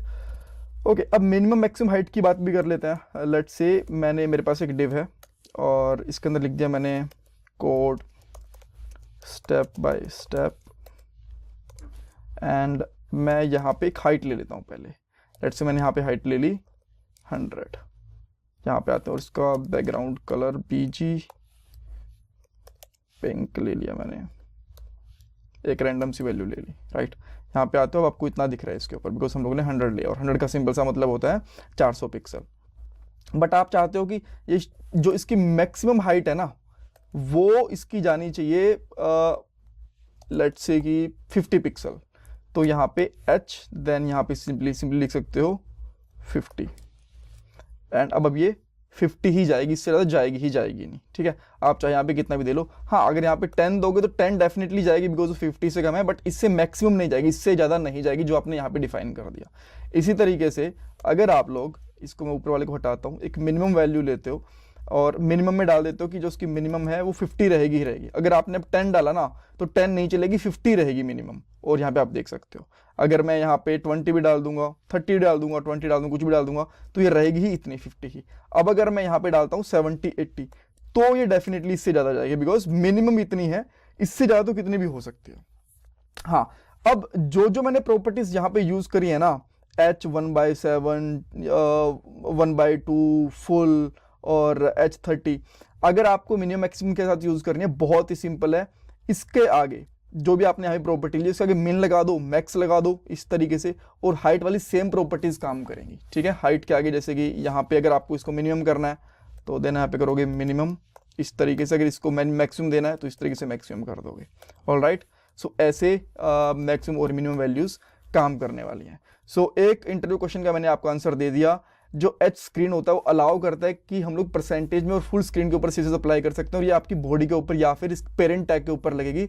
एच फुल स्क्रीन का मतलब होता है कि पूरी स्क्रीन के ऊपर जितना उसके पास एरिया है उसके ऊपर जो स्टाइल है वो अप्लाई कर दो। ऑलराइट, अब बात करने वाले हैं टेलविंड सीएसएस में साइज क्लासेस के बारे में। सबसे पहले बात करेंगे साइज क्लासेस होती क्या हैं, कब इनका यूज करना चाहिए और ये किन किन क्लासेस का रिप्लेसमेंट है। After that fix size classes के बारे में बात करने वाले हैं। साइज को हम लोग परसेंटेज में कैसे यूज कर सकते हैं और साइज क्लासेस को होवर के साथ कैसे यूज कर सकते हैं ये भी देखने वाले हैं। अब हम लोग कोड पे चलते हैं और सबसे पहले मैं एक न्यू फाइल बनाता हूँ size.html नाम से, और इसके अंदर बेसिक्स HTML लिखूंगा। एक्स्ट्रा जो HTML है उसको हम लोग यहाँ से रिमूव कर देंगे और देन यहाँ पे कर देंगे size classes with Tailwind CSS, and यहाँ पे हम लोग लिंक यूज कर लेंगे ऑब्वियसली, और यहाँ पे आउटपुट वाली CSS का पाथ दे देंगे। और सबसे पहले एक डिव ले लेता हूँ। इस डिव के अंदर मैं यहाँ पे लिख दूंगा code step by step, and इसको रन करने के लिए हम लोग यहाँ पे राइट, वैसे ऑलरेडी रनिंग स्टेट के अंदर है बट स्टिल मैं आपको बताना चाहूँगा कि कैसे रन होती है। बट वैसे आप में से बहुत से लोगों को पता भी होगा बिकॉज पूरी प्लेलिस्ट के अंदर हर एक वीडियो के अंदर हम लोग ये करके देखते हैं, बट स्टिल ठीक है, बता ज़्यादा टाइम लगेगा नहीं। File -watch. ऑलराइट, सो इसको अब हम लोग रन कर लेते हैं लाइव सर्वर के साथ। सो यहाँ पे आपको आउटपुट दिख रहा है, परफेक्ट, कोई इशू नहीं है इसके अंदर। सो मान लो ये डिव है, इसके ऊपर आपको सेम हाइट एंड विथ लेनी है। तो इसके लिए आप क्या करोगे, लेट से कि आपने यहाँ पे एक क्लास दे के with they the 50, right, and यहाँ पे हाइट भी दे दी 50, और डिस्प्ले करवाने के लिए कि सब कुछ है कि नहीं, सब कुछ सही काम कर रहा है कि नहीं कर रहा, कुछ बैकग्राउंड में कलर दे दिया आपने, राइट। सो अब आप यहाँ पे चेक करके देखोगे, अच्छा ये सेव न्यू आई गेस, हाँ, तो आपको पूरा बॉक्स बना हुआ दिख गया। अब देखो ये दो क्लासेस लगाने की बजाय ना आप लोग क्या कर सकते हो, मैं यहाँ पे एक सिमिलर कोड करके दिखाऊंगा आपको यहाँ पे। सो ये मैंने लिया, इसका मैं कॉपी बनाऊंगा, और ये दो क्लासेस यूज ना करो, सिंपली यहाँ पे लिख दो साइज 50। अब इसको सेव करो, यहाँ पे आओगे आपको सेम साइज दिखेगा। अगर मैं ऊपर वाले को यहाँ पे कमेंट आउट कर दूंगा तो एग्जैक्टली ऊपर आ जाएगा ये सेम साइज हाइट और विथ के साथ में। सो बेसिकली जहाँ पे आपको सेम हाइट एंड विथ रखनी होती है वहां पे आप लोग साइज क्लास का यूज कर सकते हो। बाकी सारी की सारी प्रॉपर्टीज सेम मिलेंगी। अच्छा, एक चीज मैं आपको फिर से बताता हूँ, बहुत से लोग ये चीज पूछते ही रहते हैं कि टेलविंड CSS के अंदर कॉन्फ़िग वाली फाइल क्यों नहीं है। देखो जो टेलविंड CSS 3 थी ना वहां तक तो आपको कॉन्फ़िग वाली फाइल मिलेगी, टेलविंड CSS 4 के अंदर कॉन्फ़िग वाली फाइल नहीं है। जो भी हमें कॉन्फ़िगरेशन करनी होती है वो CSS के वाली फाइल के अंदर ही करनी होती है, और जल्द ही उसके ऊपर आपको वीडियो मिल जाएगी। ऑलराइट, और यहाँ पे एक और जो सबसे बड़ा चेंज है, पहले हमारे पास ना लिमिटेशन होती थी कि जो भी हम लोग ये क्लासेस यूज करते थे ना, जैसे कि साइज के बाद यहाँ पे यूज कर रहे हैं हम लोग 2 3 4 इस तरीके से, जैसे कि तब आप लोग वहां पे 97 क्लास यूज नहीं कर सकते थे, 95 यूज नहीं कर सकते थे, आपको साइज 96 ही मिलता था इस तरीके से। बट अब आपको जो भी मन करे वो आप क्लास यूज कर सकते हो, डायनेमिकली ये जनरेट हो जाते हैं। जैसे मैंने यहाँ पे 95 ले लिया और ये 95 के हिसाब से आ भी चुका है यहाँ पे। ऑलराइट, सो ये दो बड़े चेंजेस हैं। ओके, सो जैसे आपने ये साइज रख लिया 95, इसी तरीके से कोई और छोटा साइज लेना है, जैसे कि यहाँ पे आप रख लेते हैं 300 इसको, और यहाँ पे आपने 20 रख लिया, देन आप इसको सेव करोगे तो आपको यहाँ पे 20 साइज मिल जाएगा इससे छोटे वाला, ठीक है। लेट्स से कि यहाँ पे आपका 30 यूज़ हो रहा है, देन यहाँ पे आप 40 यूज़ कर सकते हो, सो आपको इस तरीके से हल्का सा इससे बड़ा भी दिख जाएगा। ओके, अब इसके साथ आप ना जैसे कि अगर यहाँ पे लगा दोगे मिन और यहाँ पे साइज दे दोगे इस तरीके से, एंड देन जो आपका मिनिमम साइज है वो यहाँ पे दे दो लेट्स से साइज 20। तो क्या लगता है जो 20 है ये काम करेगा कि नहीं करेगा, फिर मिनिमम 40 काम करेगा? यहाँ पे आके देखो, यहाँ पे अभी भी आपको 20 दिखेगा, 40 नहीं दिखने वाला, जबकि हमने मिनिमम 40 दिया हुआ था। इसका रीजन ये है कि जो मिन और मैक्स हैं ये साइज के साथ काम नहीं करते, ये विथ एंड हाइट के साथ ही काम करते हैं। ये चीज आपको ध्यान रखनी पड़ेगी, राइट। ओके, सेम जैसे हम लोगों ने हाइट एंड विथ को परसेंटेज में यूज करा था, इसी तरीके से साइज को भी आप कर सकते हो। अगर यहाँ पे साइज 1/2 लिख दोगे इस तरीके से, और ऊपर वाले को इनको एक बार के लिए मैं हाइड कर देता हूँ, यहाँ पे आके सेव करोगे तो अभी के लिए आपको दिख रहा होगा कि यहाँ पे हाफ स्क्रीन में आ गया बट हाइट नहीं आई। इसका रीजन ये है कि हाइट के लिए आपको ना यहाँ पे एच स्क्रीन डालना पड़ेगा, राइट। ये क्या करता है, आपके जो CSS की क्लासेस को बताता है कि भाई ठीक है, अब आप लोग हाइट के ऊपर भी परसेंटेज वगैरह यूज कर सकते हो। और अब आप ये देख पा रहे हो 50% हाइट का 50% विथ का पार्ट दिख रहा है आपको, ठीक है। ओके, सेम इसी तरीके से अगर आप साइज फिट लेना चाहते हो तो वो भी कर सकते हो। ऊपर वाले को एक बार के लिए मैं कमेंट आउट कर दूंगा, नीचे आप यहाँ पे आओगे तो फिट में आओगे इस तरीके से, तो जितना ये फिट होता है इसके ऊपर आ जाएगा, ना इससे ज्यादा ना इससे कम। फुल लोगे तो आपको, ओके ये सेव मैं करता हूँ, हाँ, तो ये पूरी स्क्रीन के अंदर इस तरीके से ये आ जाएगा, राइट। एंड जैसे आप लोगों ने यहाँ पे 1.2 लिया था, 1/2 लिया था, इसी तरीके से और साइजेस भी ले सकते हो आप। जैसे कि अगर आप यहाँ पे 1/3 लोगे तो ये इसका 1/3 पार्ट ले लेगा, 1/5 ले लोगे तो इसका 5th पार्ट ले लेगा। हाँ, ये सेव नहीं हुआ, हाँ ये 5th पार्ट ले लेगा इस तरीके से, राइट। होवर के साथ भी यूज कर सकते हो, जैसे कि अगर मैं होवर के साथ इसको इंक्रीज कर दूं, होवर के साथ साइज कर दूंगा मैं यहाँ पे 1.4 कर देता हूँ, राइट। तो आप यहाँ पे आओगे, इस पे होवर करोगे तो बढ़ रहा है, यहाँ पे आप देख पा रहे हो, राइट। सो ऐसे होवर के साथ काम करेगा। अगर आपको एग्जैक्टली पिक्सल्स के अंदर देना है, फिक्स पिक्सल के अंदर देना है, तो वो भी दे सकते हो। यहाँ पे इसको मैं कॉपी कर लेता हूँ, साइज, देन यहाँ पे लिख दोगे, जैसे आपको 3 पिक्सल ही देना है मान लो, तो यहाँ पे 3 पिक्सल लिख दोगे, तो देन यहाँ पे आओगे, हाँ तो आपको 3 पिक्सल है, बहुत छोटा सा दिखेगा नहीं, ये हाइड करना पड़ेगा। हाँ, तो यहाँ पे बिल्कुल कोने में शायद आपको दिख नहीं रहा होगा, तो 3 की जगह भी मैं 13 कर देता हूँ। अब आपको थोड़ा सा दिख रहा होगा, तो ये देखो ये इस तरीके से आ गया। 130 कर दोगे तो थोड़ा सा और बड़ा हो जाएगा, यहाँ पे आ गया इस तरीके से, ठीक है। अगर आपको फिक्स वैल्यू देनी हो तो वो भी कर सकते हो। और इसमें कुछ इंटरव्यू क्वेश्चन वगैरह है, वो ये चीज़ बनती है कि क्या हम लोग मिनिमम और मैक्सिमम यूज़ कर सकते हैं साइज के साथ, तो इसका आंसर है नहीं। वो चीज़ आप लोग ओनली हाइट एंड विड्थ के साथ यूज़ कर सकते हो, इसके साथ यूज़ नहीं कर सकते हो। अब बात करने वाले हैं टेलविंड CSS में पोजीशंस के बारे में, और सबसे पहले मैं आपको ये बताऊंगा पोजीशंस होती क्या हैं CSS में एंड टेलविंड CSS में। क्यों? बिकॉज ये काफी इंपॉर्टेंट इंटरव्यू क्वेश्चन है, हो सकता है आपको पहले से पता हो बट इंपॉर्टेंट इंटरव्यू क्वेश्चन है, इसलिए मैं यहाँ पे इसको कवर करना चाहता हूँ। उसके बाद बात करेंगे पोजीशंस को अप्लाई कैसे कर सकते हैं, पोजीशंस के साथ हम लोग टॉप, राइट, लेफ्ट, बॉटम ये प्रॉपर्टीज कैसे यूज कर सकते हैं, पोजीशन के साथ हम लोग इनसेट कैसे अप्लाई कर सकते हैं, फिक्स पोजीशन को कैसे यूज कर सकते हैं टेलविंड CSS में, और 3 इंटरव्यू क्वेश्चन भी हमारे पास यहाँ पे which is use of inset, इसका आंसर मैं आपको दूंगा। देन पोजीशंस क्या होती हैं CSS में, इसका आंसर भी मैं आपको दूंगा।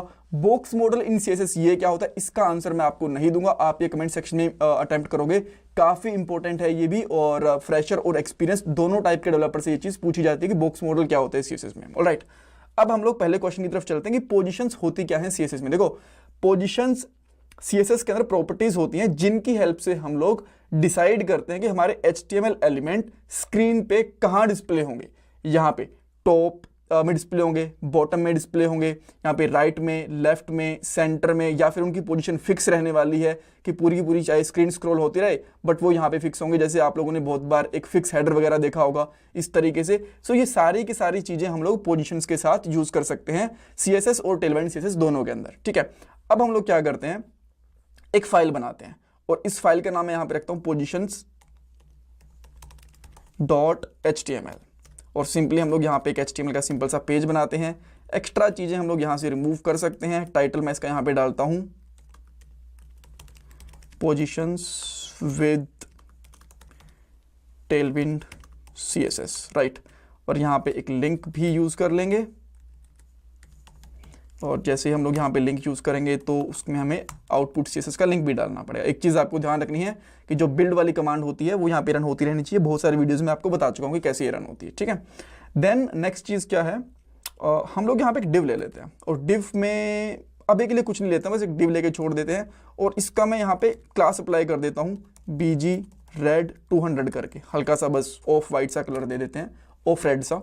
उसके बाद में इसका साइज़ भी देता हूँ। साइज़ आपको पता है कि लेफ्ट एंड राइट दोनों को एक साथ, हाइट एंड विड्थ दोनों को एक साथ कवर करता है, ठीक है।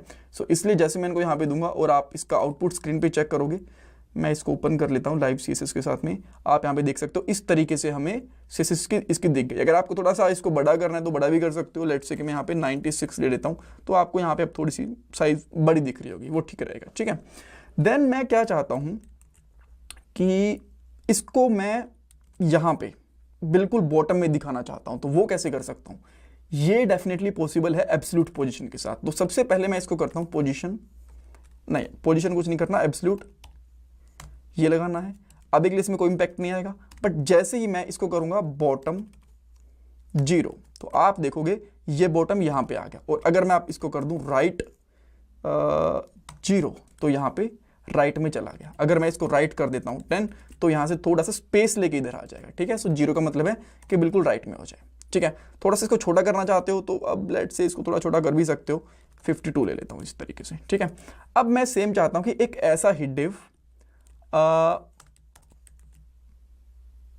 टॉप राइट में भी आ जाए। तो यहाँ पे एक टॉप राइट में आ गया। इसको मैं यहाँ पे क्या करता हूँ, ग्रीन दे देता हूँ इस तरीके से, ठीक है। यहाँ पे ग्रीन हो गया। एंड सेम इस तरीके से मैं चाहता हूँ कि एक मैं बॉटम लेफ्ट में भी दे दूँ, बॉटम कर दिया। एंड देन इसको हम लोग क्या करते हैं, लेफ्ट, और इसका हम लोग क्या देते हैं, ब्लू देते हैं, हल्का सा लाइट ब्लू, ठीक है। एक ये यहाँ पे आ गया, तो एक कोना क्यों छोड़ा है हम लोगों ने, इसको भी दे देते हैं कोई ना कोई। देन अब हम लोग क्या करते हैं, इसको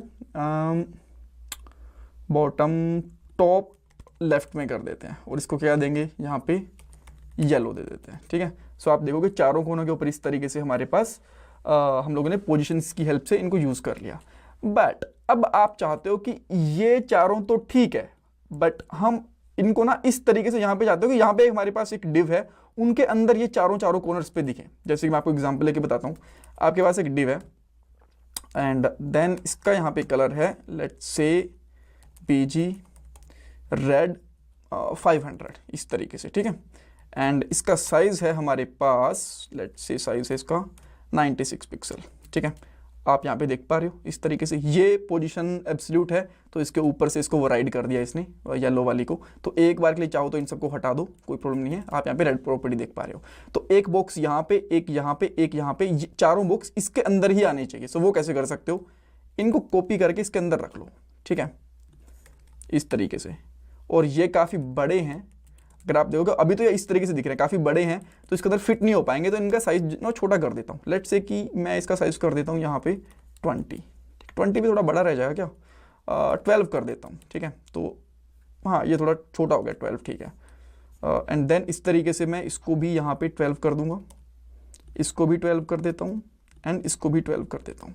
तो अब ये क्या है कि थोड़े छोटे हो गए, चारों कॉर्नर में दिख तो रहे हैं बट छोटे हैं।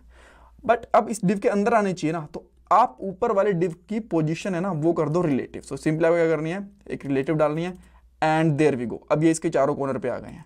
थोड़ा सा बड़ा करना है, कर दो भाई 20 कर दो, ये मुझे भी थोड़े से ज़्यादा छोटे लग रहे हैं यार, मज़ा नहीं आ रहा देखने में। सो इनको थोड़ा 20 कर देते हैं, तो आप देखोगे कि इस तरीके से इसने शेप एंड साइज ले लिया, ठीक है। ओके, ये चीज़ हम लोगों ने सीख ली कि किस तरीके से हम लोग एब्सोल्यूट पोजीशन यूज़ कर सकते हैं डिव के चारों कॉर्नर पे भी और पूरी स्क्रीन के चारों कॉर्नर के ऊपर भी। काफ़ी इंटरेस्टिंग चीज़ थी।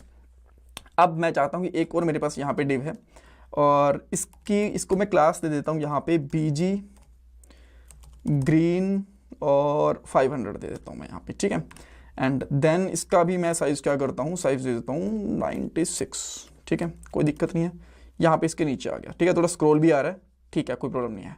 अब मैं चाहता हूँ इसके साथ में इंसेट प्रॉपर्टी यूज़ करूँ। अब इंसेट का यूज़ क्या होता है, इंसेट क्या करता है, जो इसका पेरेंट एलिमेंट होता है ना, इसके बॉर्डर से दूर भगाता है जो इसका इनर एलिमेंट होता है। कैसे, मैं दिखाता हूँ। ये एक डिव है मेरे पास, इसका यहाँ पे कलर मैं दे देता हूँ BG ग्रीन और बिल्कुल डार्क वाला ग्रीन दे देते हैं इस तरीके से, ठीक है।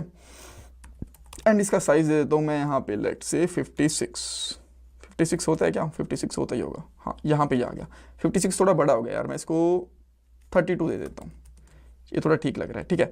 अब मैं चाहता हूँ कि ये ना इसके बिल्कुल कॉर्नर पे ना चिपके, थोड़ा सा साइड में आए इससे, तो सिंपली मैं इसमें क्या कर सकता हूँ, इनसेट, देन इसमें हम लोग लगा सकते हैं लेट्स से इनसेट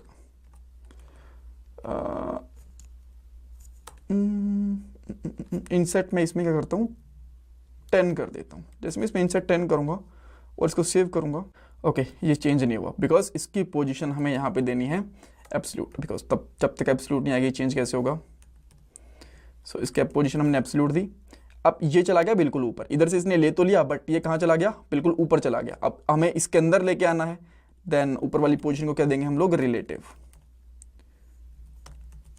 अब आप देखोगे कि ये यहाँ पे थोड़ा सा इधर और इधर से लेफ्ट हैंड टॉप से इस तरीके से पोजीशन ले लिया इसने। अगर मैं यहाँ पे 20 कर दूंगा तो आप थोड़ा सा देखोगे और स्पेस ले लिया। अगर मैं इसको यहाँ पे लेट से 32 कर देता हूँ तो थोड़ा सा और स्पेस लेगा, ऑलमोस्ट सेंटर के अंदर आ चुका है ये, ठीक है।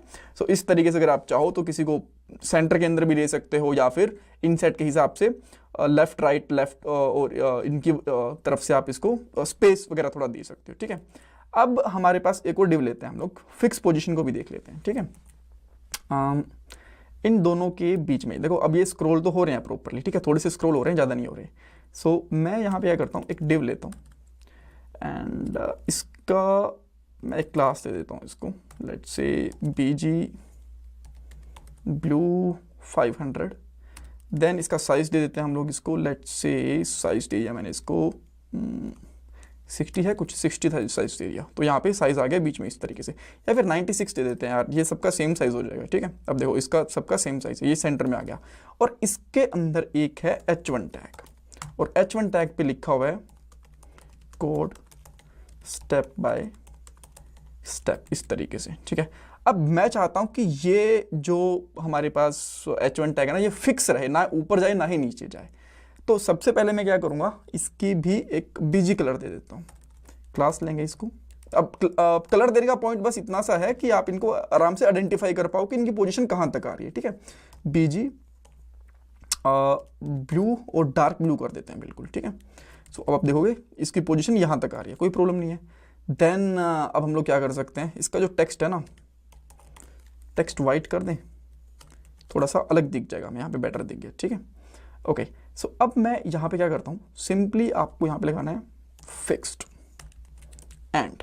अब आप देखोगे सब कुछ स्क्रॉल हो रहा है बट ये स्क्रॉल नहीं हो रहा, तो इसकी पोजीशन क्या हो गई, फिक्स हो गई, ठीक है। अब इसके नीचे क्यों आ रहा है ये मैं आपको चलो बता ही देता हूँ इसी पार्ट के अंदर। ZDNX के लिए क्या पार्ट बनाएंगे, आपने ZDNX का नाम सुना होगा, इसका थोड़ा ZDNX ज़्यादा बन रहा होगा, तो आप सिंपली यहाँ पे करो Z1020 जितना मर्जी कर लो। अब थोड़ा सा इसके ऊपर आ रहा है बिकॉज इसका जो पोजीशन है ZDNX है वो इसका थोड़ा सा हायर हो गया बाकी सबसे, राइट। सो इस तरीके से हम लोग पोजीशन यूज़ कर सकते हैं। अब इंसर्ट का यूज़ बता दिया, पोजीशन का यूज़ बता दिया, अब आप मुझे बताओगे बॉक्स मॉडल क्या होता है CSS में। अब हम लोग टेलविंड CSS4 में कंटेनर क्लास के बारे में बात करने वाले हैं। सबसे पहले मैं आपको बताऊंगा कंटेनर क्लास क्या होती है, इसकी जरूरत क्यों पड़ती है, इसका एग्जाम्पल देखेंगे, कुछ इंपॉर्टेंट इंटरव्यू क्वेश्चन भी डिस्कस करने वाले हैं। पहले क्वेश्चन पे चलते हैं, कंटेनर क्लास करती क्या है। देखो टेलविंड CSS में कंटेनर क्लास की हेल्प से आप लोग आपकी रिस्पॉन्सिव वेबसाइट की विड्थ को मैनेज कर सकते हो, एडजस्ट कर सकते हो। थोड़ा सा एक एग्जांपल दिखाता हूँ, इससे आपको और भी क्लैरिटी आएगी, देन इसकी जरूरत क्यों पड़ती है और बाकी सारी चीज़ें भी देखेंगे। सो मैं यहाँ पे google.com लिखता हूँ और यहाँ पे लिखता हूँ सिंपली टेलविंड CSS। तो आप देखोगे ना लेफ्ट साइड और राइट साइड दोनों पे ही आपको थोड़ा सा स्पेस दिख रहा है, यहाँ पे व्हाइट कलर का स्पेस दिख रहा है, राइट। सो टेलविंड CSS के अंदर कंटेनर क्लास यही काम करेगी, ठीक है, कि दोनों साइड में स्पेस दे देगी थोड़ा सा, डिफरेंट ब्रेक पॉइंट्स के ऊपर। ब्रेक पॉइंट क्या होते हैं अभी आपको पता चलेगा, बट दोनों साइड में स्पेस दे देगी, अभी के लिए ये ध्यान रखो। अब आप बोलोगे इस चीज़ का फ़ायदा क्या है। अब इस चीज़ का फ़ायदा ये है कि मान लो अभी तो आपने इस पेज को google.com को इस लैपटॉप में ओपन करा है, मान लो बाद में किसी छोटे लैपटॉप में, बड़े लैपटॉप में, मॉनिटर में या फिर LCD स्क्रीन में या फिर मोबाइल में डिफरेंट डिवाइसेस के ऊपर इसको ओपन करते हो, तो इससे क्या रहेगा, दोनों साइड में थोड़ा सा स्पेस मैनेज रहेगा और स्पेस ना कटा हुआ नहीं दिखेगा आपको। मान लो अभी जो लैपटॉप की विड्थ है मेरे वाले की, ये है 1218 है, मान लो, ये मान के चल लो, और आपने एक और लैपटॉप लिया जिसकी जो विड्थ है वो है 1300 है या फिर 1250 है, ये मान के चलो, तो दोनों में थोड़ा थोड़ा स्पेस में फर्क रहेगा। तो इसमें ना ये व्हाइट स्पेस बढ़ जाएगा, कंटेंट आपका सेम ही दिखेगा आपको, राइट। सो इसीलिए हम लोग कंटेनर क्लास का यूज करते हैं, ताकि रिस्पॉन्सिव जब भी आप लोग वेबसाइट बनाओगे तो जो आपका कंटेंट है प्रॉपरली सेंटर के अंदर विजिबल रहे, बिल्कुल भी प्रॉब्लम ना आए उसको देखने के अंदर, ठीक है। और ब्रेक पॉइंट भी होते हैं, ब्रेक पॉइंट का अभी 1 मिनट में आपको पता चलेगा जब हम लोग उसके ऊपर कोड करेंगे तो। राइट। सो अब इसको हम लोग अप्लाई करके देखते हैं। सो मैं अच्छा एक चीज मैं आपको और बताता हूँ। हमें पता है कि टेलविंड सीएसएस एक फ्रेमवर्क है सीएसएस का, और इसी तरीके से बूटस्ट्रैप भी फ्रेमवर्क है सीएसएस का। सो दोनों ही फ्रेमवर्क के अंदर कंटेनर नाम की क्लास मिलती है, और ऑलमोस्ट सेम ही बिहेवियर है, दोनों का सेम ही काम है। एग्जैक्टली सेम नहीं है बट ऑलमोस्ट सेम ही काम है। सो आप थोड़ा इंटरेस्टिंग है ना कि 2 फ्रेमवर्क हैं, दोनों के अंदर सेम क्लास और सेम ही दोनों का काम भी है। बट एनीवेज ठीक है, अब हम लोग यहाँ पे कोड करते हैं। मैंने container.html करके एक ऑलरेडी फाइल बना रखी है, और इसके अंदर मैं यहाँ पे रन करता हूँ टेलविंड सीएसएस को। आउटपुट हम लोग यहाँ पे चेक करते हैं लाइव सर्वर के साथ। लाइव सर्वर क्या है मैं ऑलरेडी आपको बता चुका हूँ, सो बार बार बताऊंगा नहीं। अब इसमें कुछ कोड लिख लेते हैं। सो सबसे पहले मैं एक डिव लेता हूँ यहाँ पे, और डिव के अंदर ले लेता हूँ मैं, लेट से कुछ भी टेक्स्ट ले लिया मैंने, लेट से कंटेनर क्लास ही ले लिया। राइट। और यहाँ पे इसमें क्लास लेके मैंने यहाँ पे दे दिया, इसका सबसे पहले टेक्स्ट दे दिया मैंने 3XL। देन थोड़ा सा इसको कलरफुल करने के लिए BG कुछ मैंने रैंडम सा कलर लगा दिया।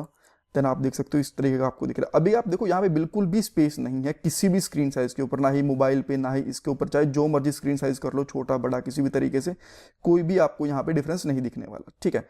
अब मैं क्या करता हूँ, यहाँ पे एक क्लास लगाता हूँ कंटेनर। जैसे मैंने लगाया, अब आपको ना राइट साइड में थोड़ा सा स्पेस दिख गया। आप बोलोगे आपको तो आपने तो बोलो सेंटर के अंदर आएगा। देखो इसने ना इसकी विड्थ ले लिया कंटेनर की, बट इसका जो बाय डिफॉल्ट का जो हमेशा स्पेस रहता है ना, वो राइट साइड में रहता है। अगर इसको सेंटर में लेके आना है तो आपको यहाँ पे MX ऑटो यानी कि एक्स एक्सिस के ऊपर मार्जिन ऑटो लेना पड़ेगा। अब ये सेंटर के अंदर आ चुका है। इसका एक और तरीका होता है, अगर आप लोग टेलविंड CSS 4 से कोई लोअर वर्जन में काम कर रहे हो ना, तो आपको कॉन्फ़िग वाली फाइल दिख रही होगी, बट 4 में कॉन्फ़िग वाली फाइल होती नहीं है। तो और अगर आपको इसके लिए कोई भी कॉन्फ़िगरेशन वगैरह करनी है, तो जो आपकी इनपुट वाली CSS वाली फाइल होती है ना, उसी में करना पड़ेगा। तो इस चीज़ की कॉन्फ़िगरेशन के लिए आपको यहाँ पे लिखना पड़ेगा यूटिलिटी, एंड देन यूटिलिटी के बाद में क्लास का नाम, और इसके बाद में आपको जो भी उस पर CSS ओपन करनी है, जैसे कि मैं यहाँ पे मार्जिन ऑटो करना चाहता हूँ। तो अब आप देखोगे ये सेव करने के बाद स्टिल ये सेंटर के अंदर है। इवन यहाँ से हम लोग हटा चुके हैं। अगर मैं इसको हटा दूंगा, यहाँ से कट कर दूंगा, तो आप देखोगे सेंटर में नहीं है। राइट। सो या तो ये वाला तरीका यूज कर लो, ठीक है, या फिर वो वाला तरीका यूज कर लो। मैं इसको एक बार के लिए हटा रहा हूँ, ये वाला तरीका यूज नहीं कर रहा, बस मैं आपको बताना चाहता था हम लोग इसी को ही यूज करेंगे अभी के लिए। मैक्स ऑटो ये भी सेंटर में क्यों नहीं आया? हाँ, अब सेंटर के अंदर आ गया, मे बी सेव नहीं हुआ प्रॉपरली। ऑलराइट। सो अच्छा, अब नेक्स्ट चीज क्या है, डिफरेंट डिफरेंट ब्रेक पॉइंट्स के ऊपर ना डिफरेंट डिफरेंट बिहेव करता है। जैसे कि अगर मैं इसकी मेरी अभी इसको रिफ्रेश करता हूँ एक बार के लिए, थोड़ा सा मैं इसका साइज फिर से बढ़ा रहा हूँ, यहाँ पे देखो तो थोड़ा सा बड़ा हो गया, थोड़ा फिर छोटा हो गया, इस तरीके से।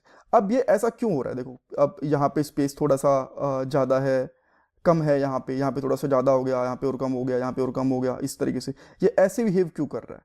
देखो मैं पहले इसका 100% लेके आता हूँ, उसने ना ब्रेक पॉइंट्स दिखाता हूँ आपको, तब आपको इसकी अच्छी सी और क्लियरिटी आएगी। बाय डिफॉल्ट जब मेरे पास 100% है तो इसका क्या साइज दिख रहा है? आप अगर मैं यहाँ पे होवर करता हूँ तो आप यहाँ पे देखोगे 100% इसकी विजिबिलिटी आ रही है यहाँ पे कंटेनर की। राइट। और जो इसका साइज है वो यहाँ पे आप देख रहे हो, यहाँ पे आपको दिख रहा होगा 1024 करके। राइट, यहाँ पे 1024। अब अगर मैं थोड़ा सा जूम आउट कर देता हूँ इस तरीके से, और अब आप इसका साइज चेक करोगे तो आपको देखो इसका साइज कितना दिख रहा है, यहाँ पे 1523 दिख रहा होगा यहाँ पे। राइट। और अगर मैं इसका स्क्रीन साइज थोड़ा छोटा कर देता हूँ, जैसे कि मैंने इतना कर लिया, और अब इसको थोड़ा छोटा करते हैं यहाँ पे। राइट। और अब मैं इस पर होवर करूँगा, यहाँ पे देखो तो यहाँ पे 603 आएगा। अभी यहाँ पे देखो 603 आ गया। इसका रीज़न ये है कि ये रिस्पॉन्सिव होता है, और इसके ब्रेक पॉइंट्स होते हैं कुछ इस तरीके से। यहाँ पे लिखता हूँ टेलविंड CSS कंटेनर। सो यहाँ पे आएंगे तो देखो ये इसके ब्रेक पॉइंट्स हैं। अगर आपने आपका जो स्क्रीन साइज है ना वो आपका 640 से छोटा है तो ये 100% दिखेगा आपको। जैसे कि इसको रिफ्रेश करता हूँ एक बार के लिए, यहाँ पे देखो ये 100% दिख रहा है आपको यहाँ पे। राइट, इस तरीके से। अब मैं चाहे इसको जितना मर्जी यहाँ से छोटा बड़ा कर लूँ। देखो मैंने यहाँ पे छोटा करा और छोटा करा, अब ये तो काफ़ी ज़्यादा हो गया बिकॉज इससे स्क्रीन साइज कम होगा, बट देखो स्क्रीन साइज अभी इतना है तो ये 100% दिख रहा है होगा आपको इसके अंदर। ठीक है, अब मैं इसको थोड़ा खींचता हूँ बाहर।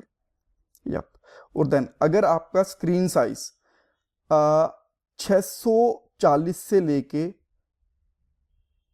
768 के बीच में है तो इसकी मैक्स विथ रहेगी 640। और अगर आपका जो स्क्रीन साइज 668 से लेके 1024 के बीच में है तो इसकी विथ रहेगी 668। अगर आपका जो स्क्रीन साइज है वो 1024 से लेके 1280 तक है तो इसकी विथ रहेगी इतनी। और अगर आपका स्क्रीन साइज इसके बीच में लेके इसके बीच में है तो इसकी विथ रहेगी इतनी। तो ये कंटेन करता है कि साइज चेक करता है कि क्या साइज, अगर आपके पास इसके इन दोनों के बीच में कोई भी साइज रहेगा तो इसका स्क्रीन साइज रहेगा तो कंटेनर का विथ इतनी दिखेगी, इन दोनों के बीच में रहेगा तो आपके कंटेनर की विथ इतनी दिखेगी, राइट। सो इस तरीके से काम करता है। अब आपके पास एक चीज और हो सकती है, आप बोलोगे यार हेडर मुझे प्रॉपर दिखाना है पूरा का पूरा और जो नीचे वाला कंटेंट है उसको मैं इतना कम दिखाना चाहता हूं, जैसे कि मोस्टली वेबसाइट के अंदर होता है ना, यूट्यूब के अंदर भी ऐसे होता होगा मोस्टली। लेट्स सी, हाँ देखो हेडर तो यहाँ पे पूरा दिख रहा है, यहाँ पे थोड़ा कम दिख रहा है। अगर मैं google.com वगैरह भी ओपन करके देखता हूँ तो ये देखो ये हेडर यहाँ से लेके यहाँ तक पूरा दिख रहा है, बट जो नीचे वाला कंटेंट है वो यहाँ पे थोड़ा छोटा दिख रहा है। मैंने यहाँ पे हेलो लिखा, देखो ये पूरा है और इनके बीच में साइड में स्पेस है। तो ऐसी चीज कैसे बना सकते हैं, बहुत ईजी है।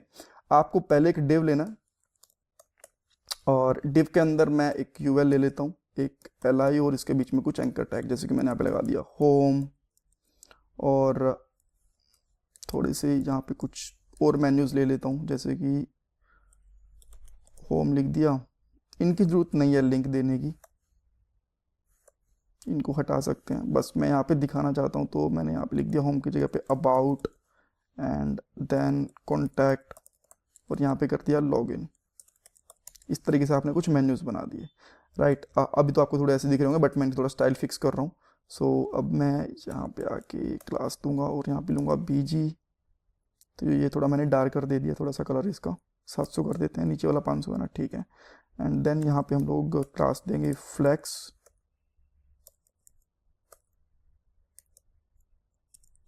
जस्टिफाइड कंटेंट में एंड में कर देते हैं जस्टिफाइड एंड, और लास्ट में इसको, ताकि जो इसके क्या बोलोगे जो चाइल्ड्स है ना उनके ऊपर अगर हमें थोड़ी सी मार्जिन पैडिंग देनी है तो इस तरीके से स्क्वायर ब्रेसेस देन एंड और स्टार लेके जितनी भी पैडिंग देनी है, जैसे कि मैं यहाँ पे देना चाहता हूँ पैडिंग 4 देना चाहता हूँ, तो ये सब जो उसके चाइल्ड है इसके ऊपर पैडिंग भी आ जाएगी। तो इस तरीके से आ गया। यहाँ पे स्पेस नहीं आया, इनके बीच में स्पेस आना चाहिए था, क्या प्रॉब्लम रहेगा, let me C.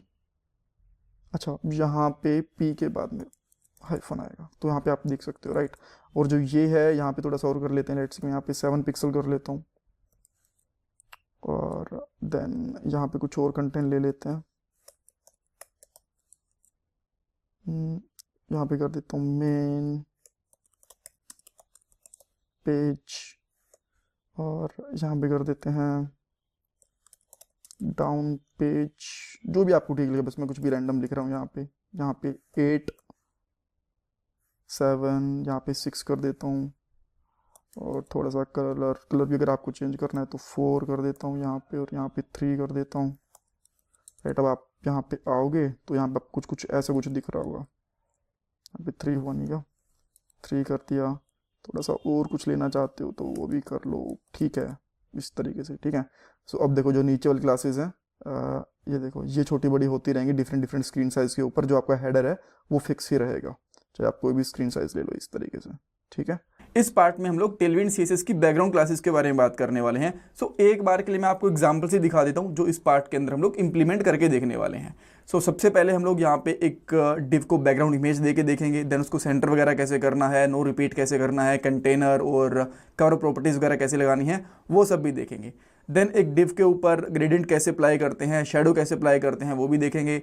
And 2 div के बीच में मिक्स ब्लेंडिंग कैसे होती है, इसको भी हम लोग समझने वाले हैं। और यही हमारे यहाँ पे पॉइंट्स हैं। इसके अलावा एक इंटरव्यू क्वेश्चन भी है कि CSS के अंदर जब भी हम लोग बैकग्राउंड इमेज वगैरह लगाते हैं तो 2 प्रॉपर्टीज देखने को मिलती हैं, एक होती है कंटेनर, एक होती है कवर। इन दोनों के बीच में क्या डिफरेंस होता है, इसका आंसर मैं आपको नहीं बताऊंगा, बिकॉज ये कोर CSS का एक क्वेश्चन बनता है और आप इसको कमेंट सेक्शन के अंदर अटेम्प्ट भी करने की कोशिश करना कि क्या इसका आंसर होगा। ऑलराइट, सो अब हम लोग क्या करते हैं, एक न्यू फाइल बनाते हैं। सो इसके लिए हम लोग प्रोजेक्ट पे जाएंगे और हमारे पास यहाँ पे ऑलरेडी एक इमेज है funnymonkey.png करके, यहाँ पे आप देख भी पा रहे हो, इसी को हम लोग यूज़ करेंगे, ठीक है।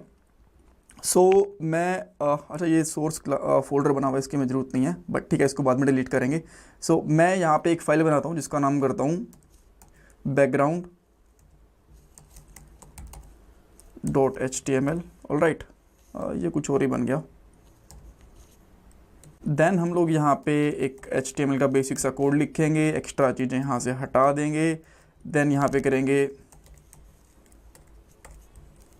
Background classes in Tailwind CSS, right. So okay, and यहाँ पे हमें एक लिंक भी यूज़ करना पड़ेगा ताकि हम लोग आउटपुट वाले CSS को यूज़ कर पाएँ।